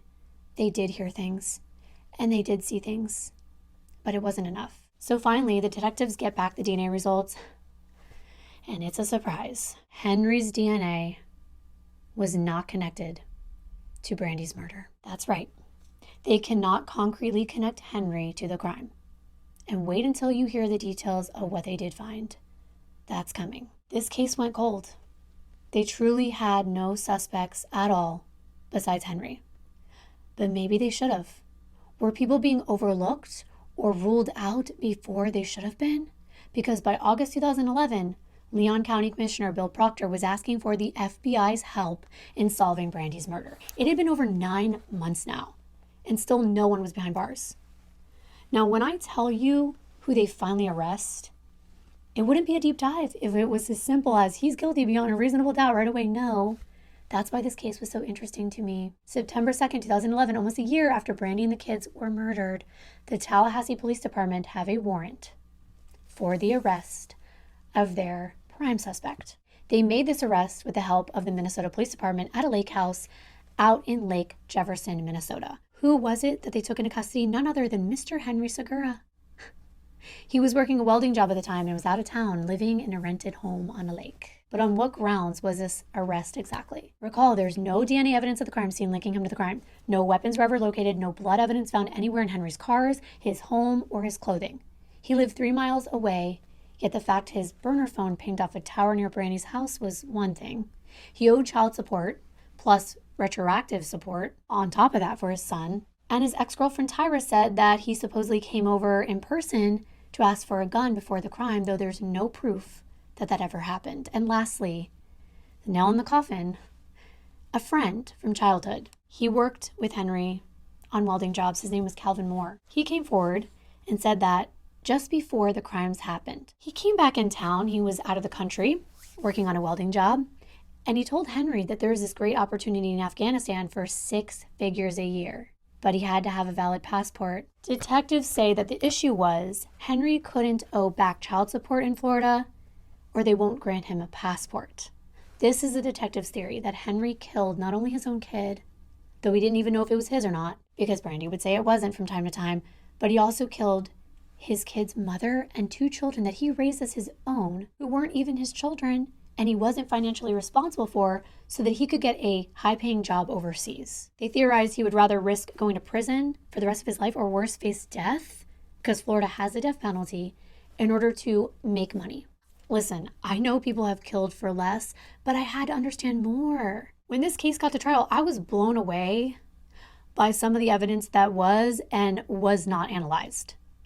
There was evidence that was supposedly hidden during the investigation of this case. So to me, something just was not making sense. And that's why I wanted to go deeper. Tell me what you think when you hear all this. The state's theory was that Henry's motive was to avoid having to pay $820 a month in child support plus $20,000 in back child support payments to Brandi. Just 2 months before the murders, Brandi went to court and she got a judgment against Henry. They believe Henry was over his head in debt.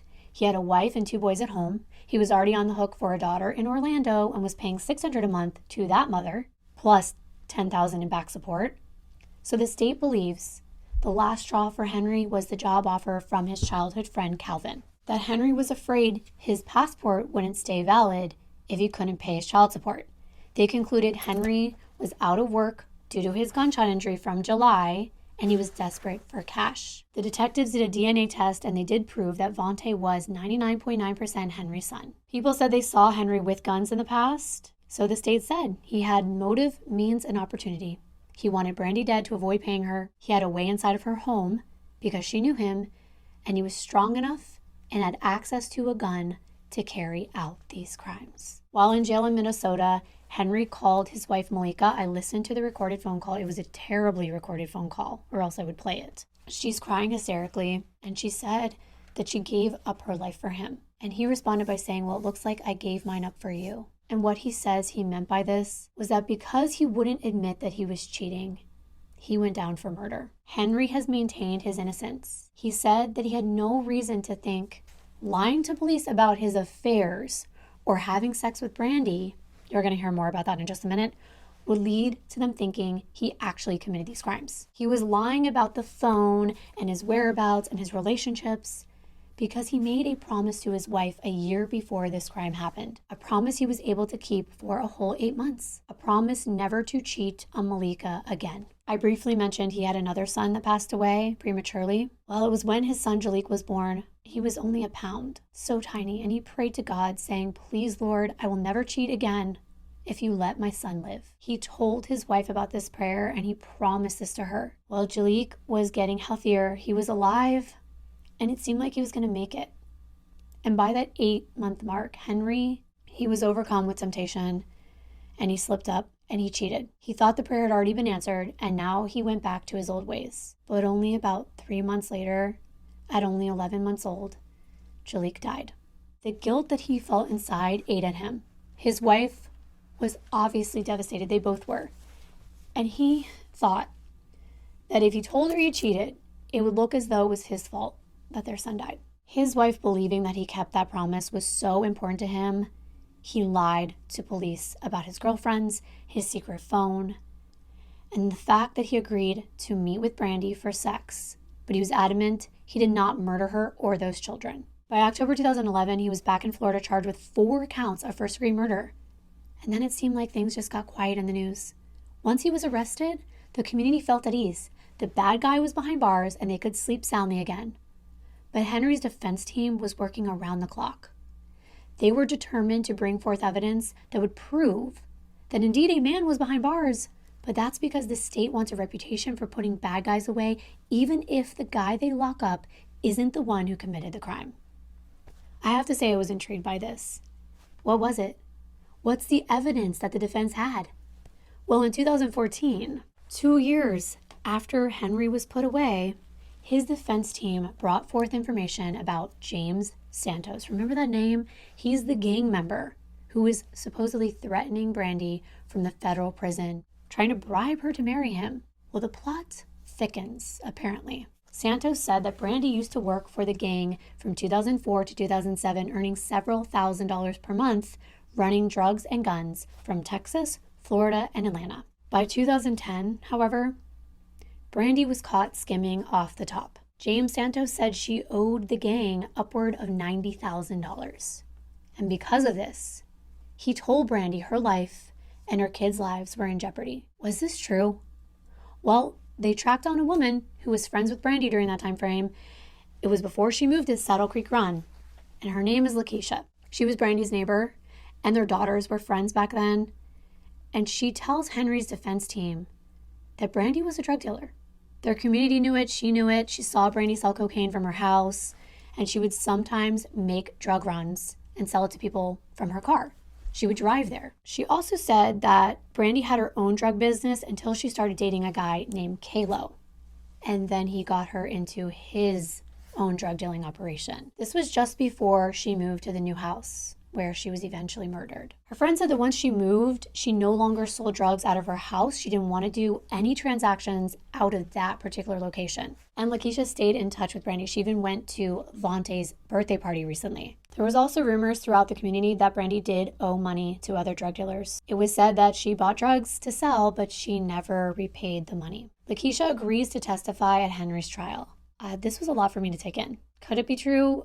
Maybe. Remember Brandi's sister said that she was on Section 8? It didn't seem to me, from everything I saw, that Brandi was living some kind of like lavish lifestyle.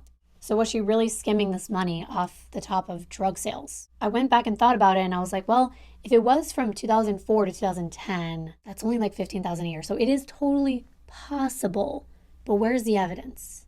Well, why was she getting a letter from James Santos a day before her murder? He says he was negotiating a way for her to pay back the money, but then a hit was put out on her and the children. And it just gets weirder and weirder, because the next year, in October of 2015, it is literally uncovered that the Florida Department of Law Enforcement violated evidence disclosure rules. Yeah, and what that means in plain English is that they never said that another person's DNA was found at the crime scene. Henry's wasn't found, but someone else's was. And Henry's attorneys say that this DNA evidence proves that Henry is not guilty.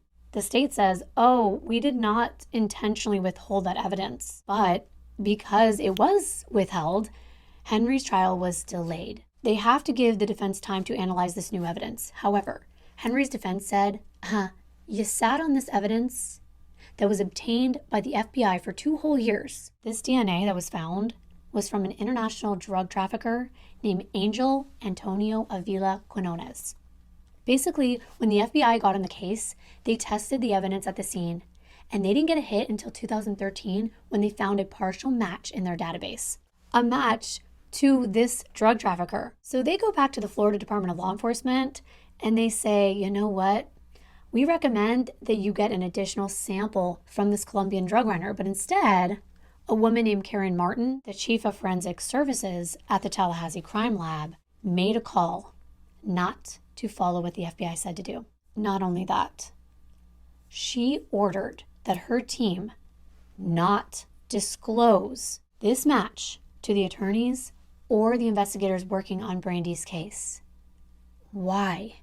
I thought people went into this job to do forensics because they wanted justice, because they wanted people to get caught, because they wanted the right person to get caught. She said it was because, in her opinion, the DNA was below the standards to be interpreted. But Henry's attorney argued there is 16 million people in the FBI database, and they got a hit that came back to a drug trafficker after James Santos admits Brandi was a drug dealer and owed a drug debt. Is this a coincidence? They didn't think so. What Henry's attorney said bothered him so much was this. He said, quote, "What if we went to trial last year and it came back guilty? Then you have a man sitting on death row and then you come back a year later and say, oh, we got this partial match. That's not the way the game is supposed to be played." By 2016, James Santos had actually written an affidavit to the court implicating 2 cartel members who were responsible for carrying out a hit that he personally said he put out on Brandi Peters. And he said he was instructed by a man above him in the Vice Lord's gang. The partial DNA match to Angel Antonio Avila Quinones opened the investigation back up, and the U.S. Marshals were able to actually locate Angel in Italy. He was not in prison in 2010 when Brandi's murders occurred, which is important to note because in the year 2000, he used to come across the border all the time with the cartel's help, but then he was indicted on drug trafficking charges when they found 5 tons of cocaine off the coast of Ecuador. It was one of the biggest drug seizures in U.S. history. So he was convicted and sentenced to 30 years. However, he was released in 2009. He cooperated with prosecutors on another case. So he could have clearly been able to be at Brandi's. Isn't that reasonable doubt? His defense team thinks so. 2 more years go by.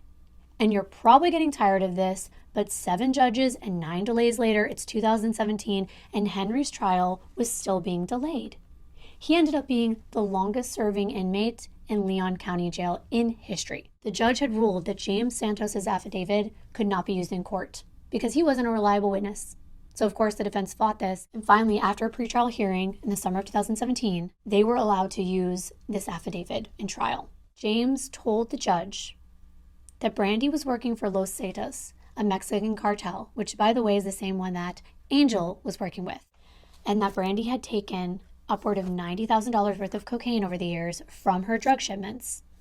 And he was in the middle of trying to negotiate a repayment when she became the target of a hit. And this is why the judge finally ruled that Santos could use his affidavit in court. But everything else was hearsay, so they had to rely only on the information he provided in that statement. The trial was finally set for August of 2017, and it started with the horrific pictures of the crime scene. The prosecution showcased them right away. But by the time the defense ended their own opening statement, they were already injecting reasonable doubt into the minds of the jurors, starting out by saying that over 200 DNA samples were taken and Henry's wasn't found at the scene. Plus, Angel's DNA was included on the phone cradle and cord in Brandi's bedroom. An unknown female's DNA was found under Brandi's fingernails, and that was a huge bombshell. What I couldn't believe was evidence was found in a nearby park only a few days after the murders.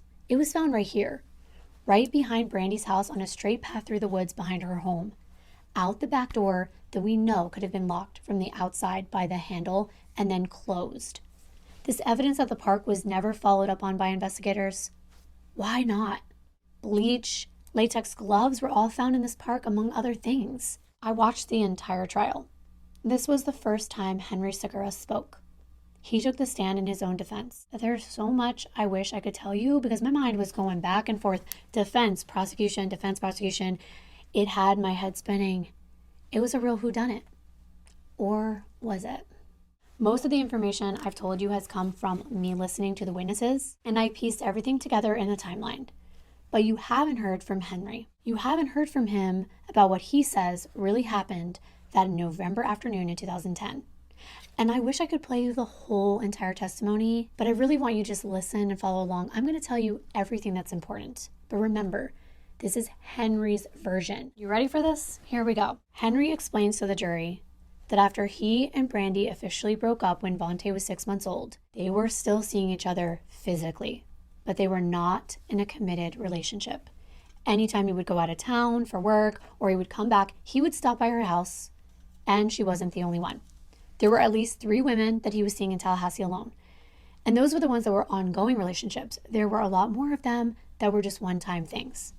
However, when his wife Malika gave birth to their son Jalik prematurely, he made a promise that if God saved his child, he wouldn't cheat. But he ended up breaking that promise around the 8-month mark, and Jalik passed away a couple months later. He passed away from a lung problem, and this was a year before Brandi's death. Even though he was still cheating, it meant a lot to him that his wife did not know that because of the impact it would have had regarding his promise on his son's life. He hadn't been seeing Brandi anymore at the time before her murder. As a matter of fact, they had moved on from one another. They were not in a sexual relationship at that point. However, they would routinely see one another in the mornings on their way to drop off their kids at school. And for whatever reason, on Tuesday, November 16th, Brandi saw him at a fast food drive-thru that morning, and she was mad at him.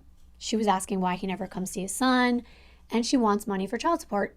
She even threatened to put him in jail. She's texting, and he calls it psycho texting. This is when somebody just nonstop just texts you and won't stop. She had a habit of this, and that's exactly why he would use *67 when he called from the secret phone, because he did not want her blowing it up when he was with another woman. But she was texting him on his main phone.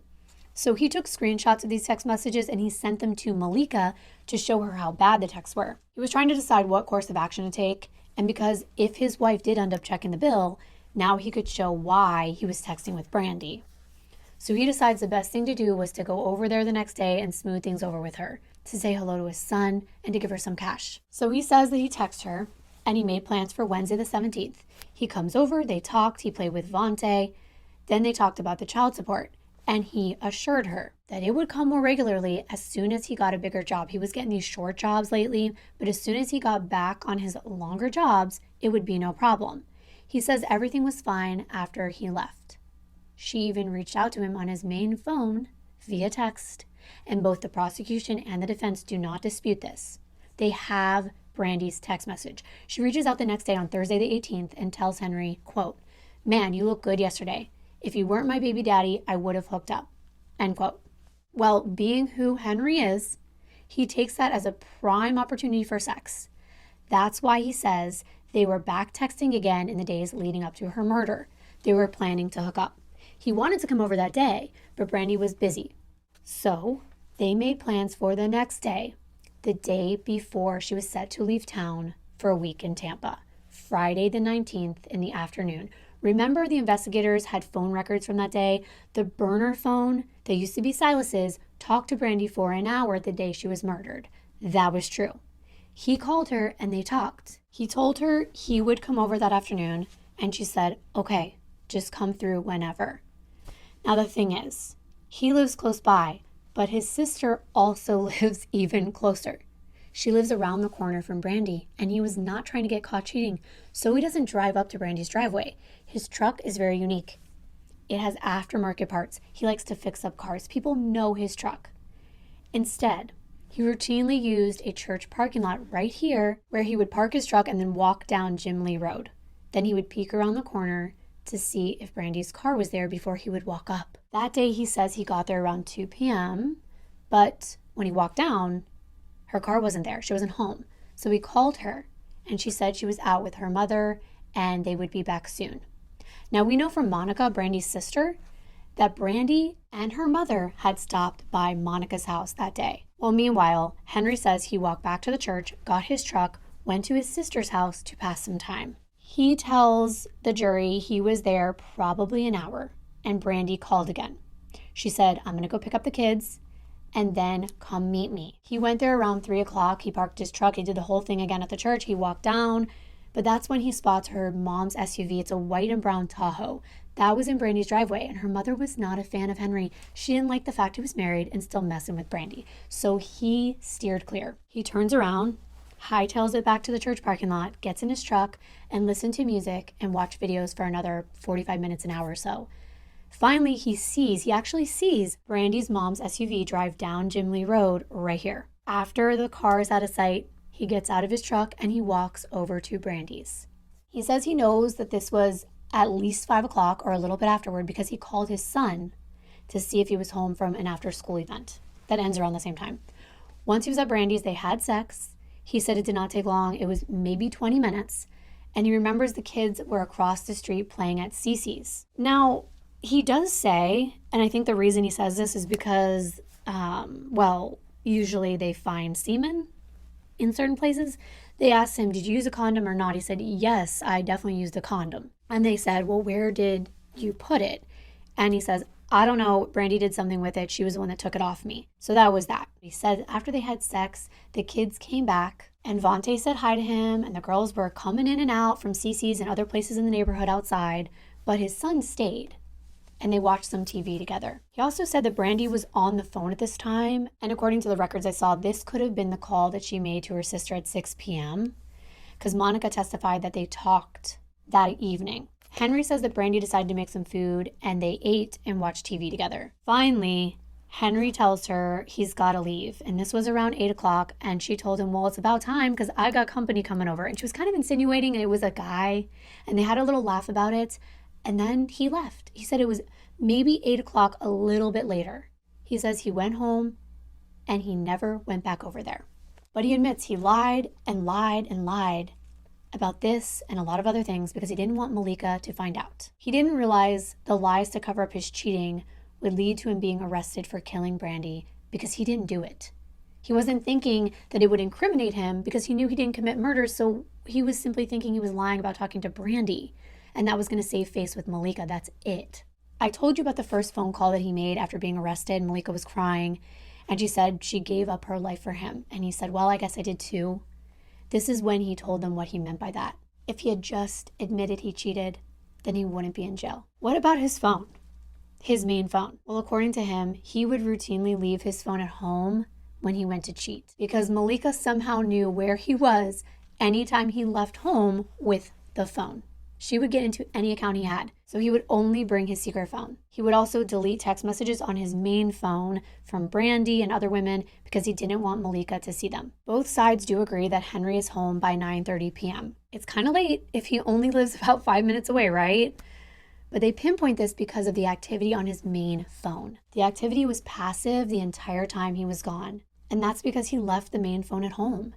His wife was texting him a number of times on Friday on his main phone, and he never answered. That activity is still picked up by his main cell phone. The records show that, even though he wasn't actively using his phone at all. But then that activity comes back around 9:30 p.m. He starts using his phone again. That one scroll, that one unlock at 9:30 means he had to be home by then. But it is true, he could have been home earlier, and maybe he didn't go right to his cell phone and use it. We can't be sure. What they do know is both Brandi's phone and the secret phone were both passive between 6:53 and 7:37. This is when Henry says that him and Brandi were having sex. After this, Henry's secret phone pings off a tower near Rickards High School. This is right here, and it's located close to this park. That might be significant in just a moment. After 8:21, Brandi's phone is never active again. Henry also explained that the star 67 calls were not nefarious. It was only to hide the secret number from the women he was cheating with so that they would not call when he was with someone else. He says he was trying to hide the phone, not who he was, because he was committing a murder. He goes on to say it's true. He had back child support and he was behind. He was injured and he couldn't work as much, but by the time he was arrested, he was making $10,000 a month or more out in Minnesota. And that was normal for him. He knew he would be back on those jobs, and he told Brandi that. Not only that, sometimes he was paid in cash, and he doesn't report all of his income. So he would routinely have extra money to fix up old cars. It was a huge hobby of his, in addition to paying on his other kids' child support. He went twice by himself to move the child support process along so that Brandi would not keep bothering him. His other ex, that he has a daughter, Janae, with, her name's Tamiyah, she actually did throw him in jail once over child support. So he knew the routine. He had his wages garnished. He had his income tax sent right to his ex over child support, but he learned the process over time. And when he went to court in that case, he showed all the receipts of everything he bought for his daughter over the course of her life. And the judge reduced the amount of not only his monthly payments, but what he owed in back child support. It offset the cost. He knew how all of that worked, and he would have utilized the very same method with Brandi if he had gotten the chance. He said that he was in Javonte's life since he was born, and he also had receipts to show all of the things he's paid for. I want to remind you, they did not find any DNA evidence inside any of his vehicles or his home or on his clothing at his house. It was all searched. They didn't find anything related to this crime whatsoever and never found a weapon. Still, the prosecution thinks that Henry murdered Brandi and the kids when he was there that night between 6:53 and 8:21 when Brandi's phone went dead. They say they have proof inside the girls' stomachs. There was undigested food, which means they ate within the last 3 hours.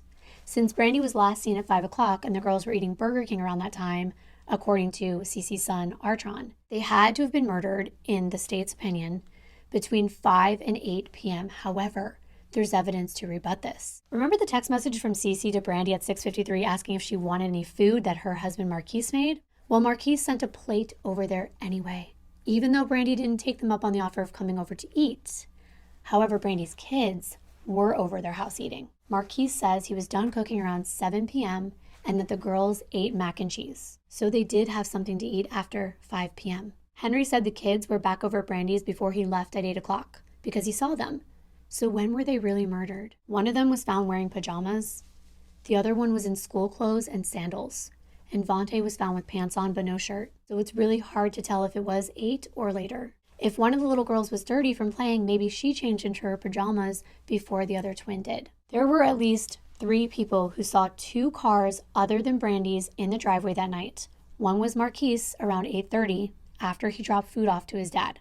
The other 2 were Dahana and her husband, Leon, at 11:30 and 1:30. Plus, there was that dog barking. We know at some point Brandi made it outside. And that's when the defense believes the dog may have been triggered. Brandi was able to get all the way to the grass. They know this because she had a grass stain on one of her socks. If Henry had been murdering her from 6:53 to 8 o'clock, that's still fairly early. If Brandi would have ran outside and was screaming, or involved in a struggle and smeared blood on the garage door, and spatter was left outside the wall, you'd think the neighbors would have seen or heard that. But later on in the night, it may be less likely. However, the assailant had to exit the home as well, and they believe it was most likely out the back door. The dog usually barks at a commotion. Could it have been the assailant leaving? The defense's theory is that there are multiple people involved in this crime. It was a hit that was put out on Brandi and her kids due to her involvement with drug dealing. This argument is backed up by James Santos. He admitted he was involved in this hit, and there were also emails exchanged between Brandi and Santos. He used a jail email system that is tracked. In these emails, in her own words, 2 days before she was killed, Brandi said, quote, "My life means a lot to me as well as my 3 kids. I understand some of this, but not all. Until then, we are on hold. I need to know more." End quote. Henry's defense told the jury, you don't have to believe James Santos. You can take Brandi Peters' words as an admission that she knew what she was involved in with Santos. And next was that partial DNA match to Angel. It was included on the phone cradle and the cord that was inside Brandi's bedroom. The defense stated that at a minimum, the match indicates someone else was in that home on the night of the killings. And that itself raises reasonable doubt. The defense also argued that whoever was involved in these murders cleaned up at that nearby Jack McLean Park. This is where clothing was found in a garbage can outside a bathroom. Someone had attempted to burn them. There were stains on the clothing that appeared to be blood, as well as a stain on one of the bathroom sinks. There were also bottles of bleach, latex gloves, and that clothing in the garbage can outside. This park right here is pretty much a direct shot from the back of Brandi's house. If you keep walking down Jim Lee Road, You make it right to that park, but wasn't that where Henry's secret phone pinged after leaving Brandi's before going home? It's very interesting. However, the clothes at the park, they consisted of a dress shirt, which had a puncture on one of the sleeves. And that area was covered with a reddish stain. There were new clothing tags from Walmart that were found on the ground. The pants had a 44 waist and Henry was a 36 at the time. There were also tags for shoes, and Henry wore an 11, not a 12. But the investigators said they never tested any of the clothing or the suspected bloodstains on the bathroom sink at the park, because after looking over them, and the fact they say that the park is cleaned daily, they didn't seem to have been placed there until after Brandi's murder, like days after. So they believe they were not connected with this crime. But it's true, they could have been tested and they were not. However, if they would have been, couldn't the DNA have belonged to Henry? Well, the defense argued that the person or persons who did this would have been messed up. They would have had some kind of marks on them, and Henry is a light-skinned black man. Bruises show up on him, scratches show up on him, and the day after these murders, he had not one mark on him, except for some tiny ones on his forearm, nothing that produced blood. The person who did this would have been covered in blood when they left. And there is none of that at any place Henry goes, not his truck, not his home, and not on his clothing. They even wiretapped Henry for months, and not once did he ever communicate with co-conspirators, nothing. However, I gotta bring in all the information. There was a text message that was sent out on the 22nd, just a couple days after the murders. This was from Henry's main phone to an unknown number at around 8 a.m.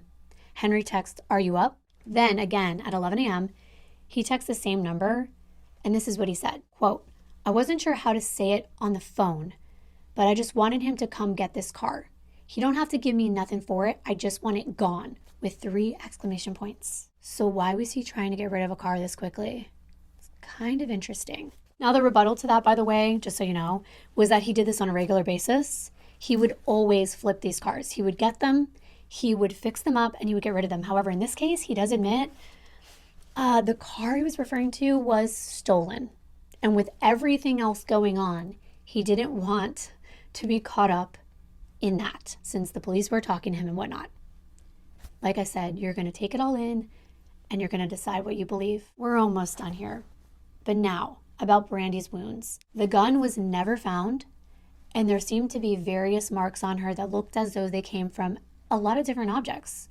One expert witness stated that the object that caused the most significant injury to her head would have had to have been longer than a gun.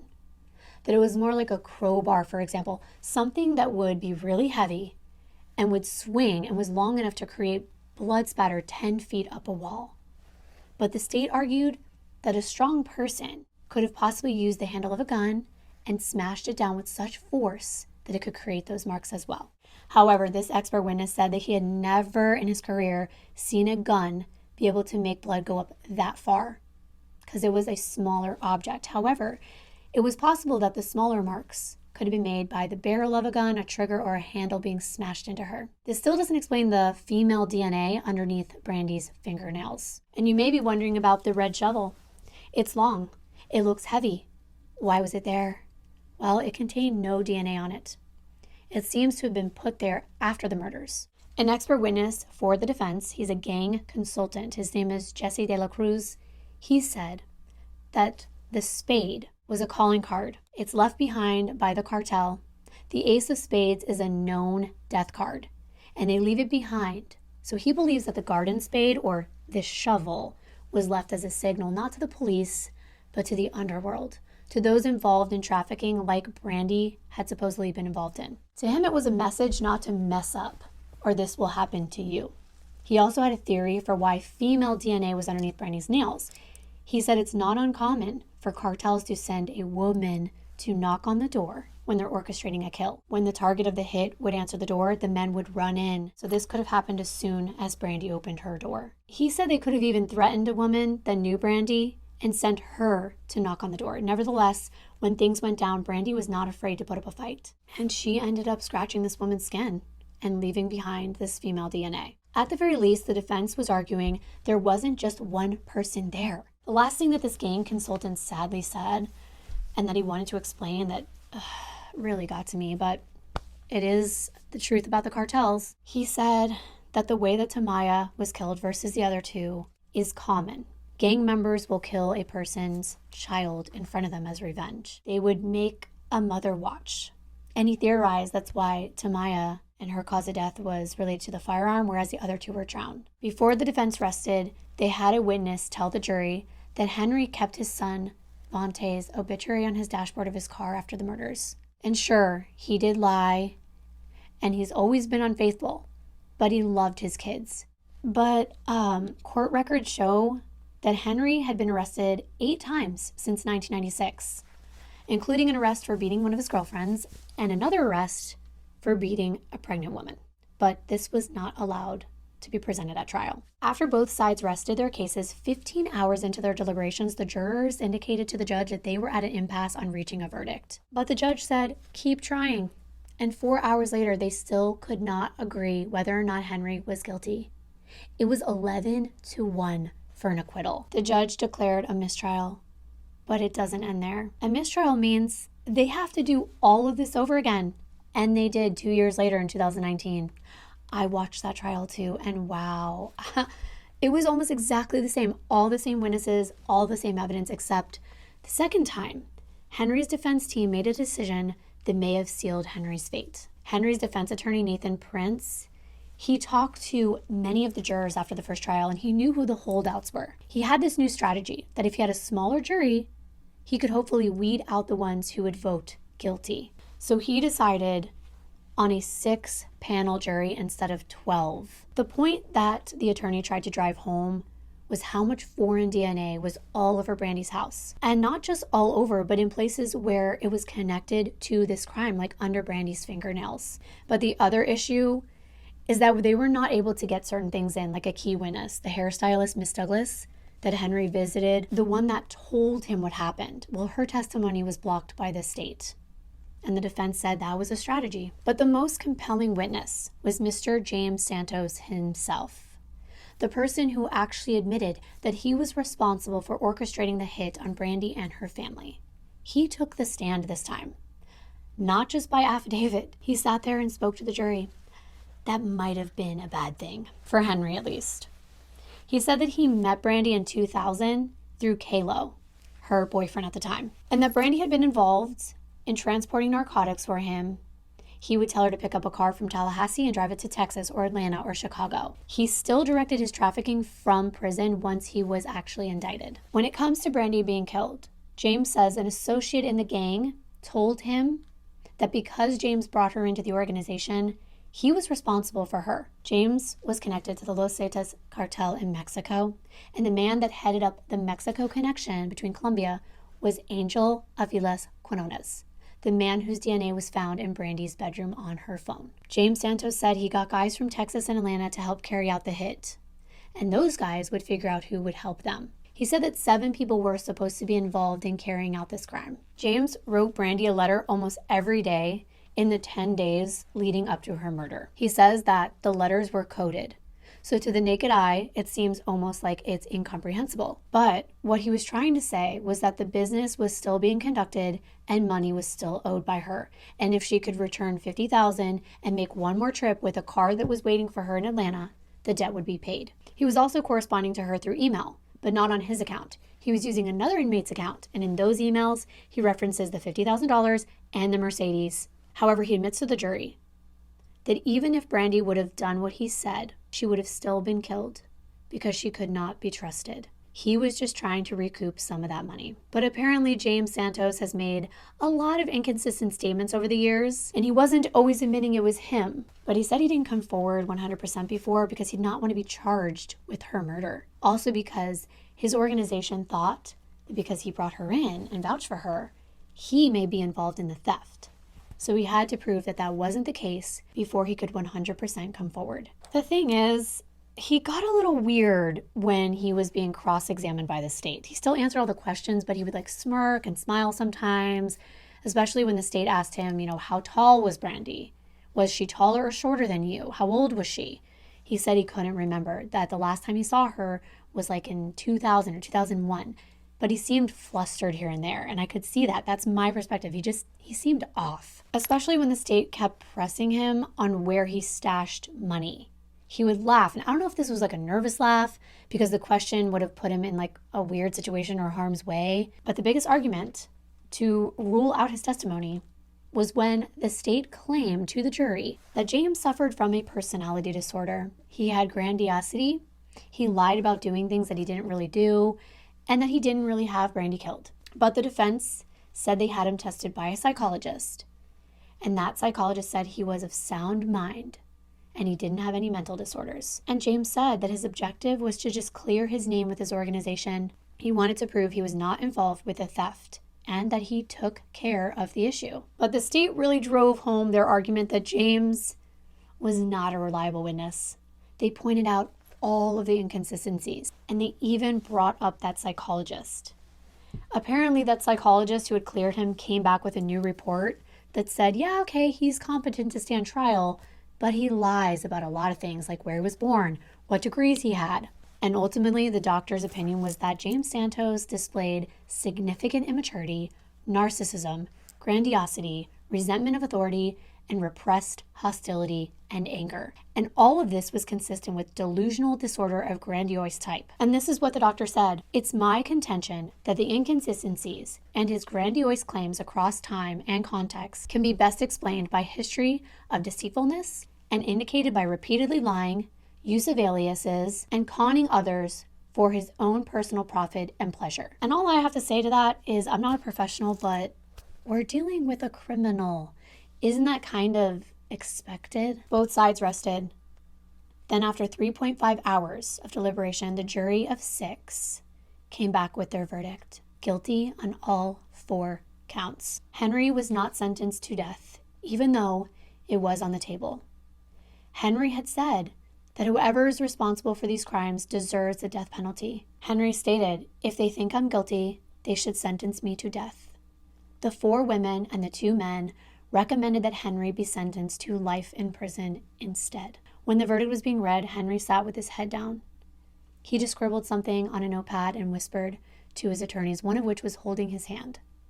And sometimes he would glance over at his family that was sitting behind him. As he was led out of the courtroom to spend the rest of his life in prison, he blew a kiss to his family. The last thing I wanted to mention about this case was LaToya Mitchell. I was shocked when I saw his fiancée came forward after the verdict. She was with him for the past 4 years, from 2017 to the time that he had his retrial.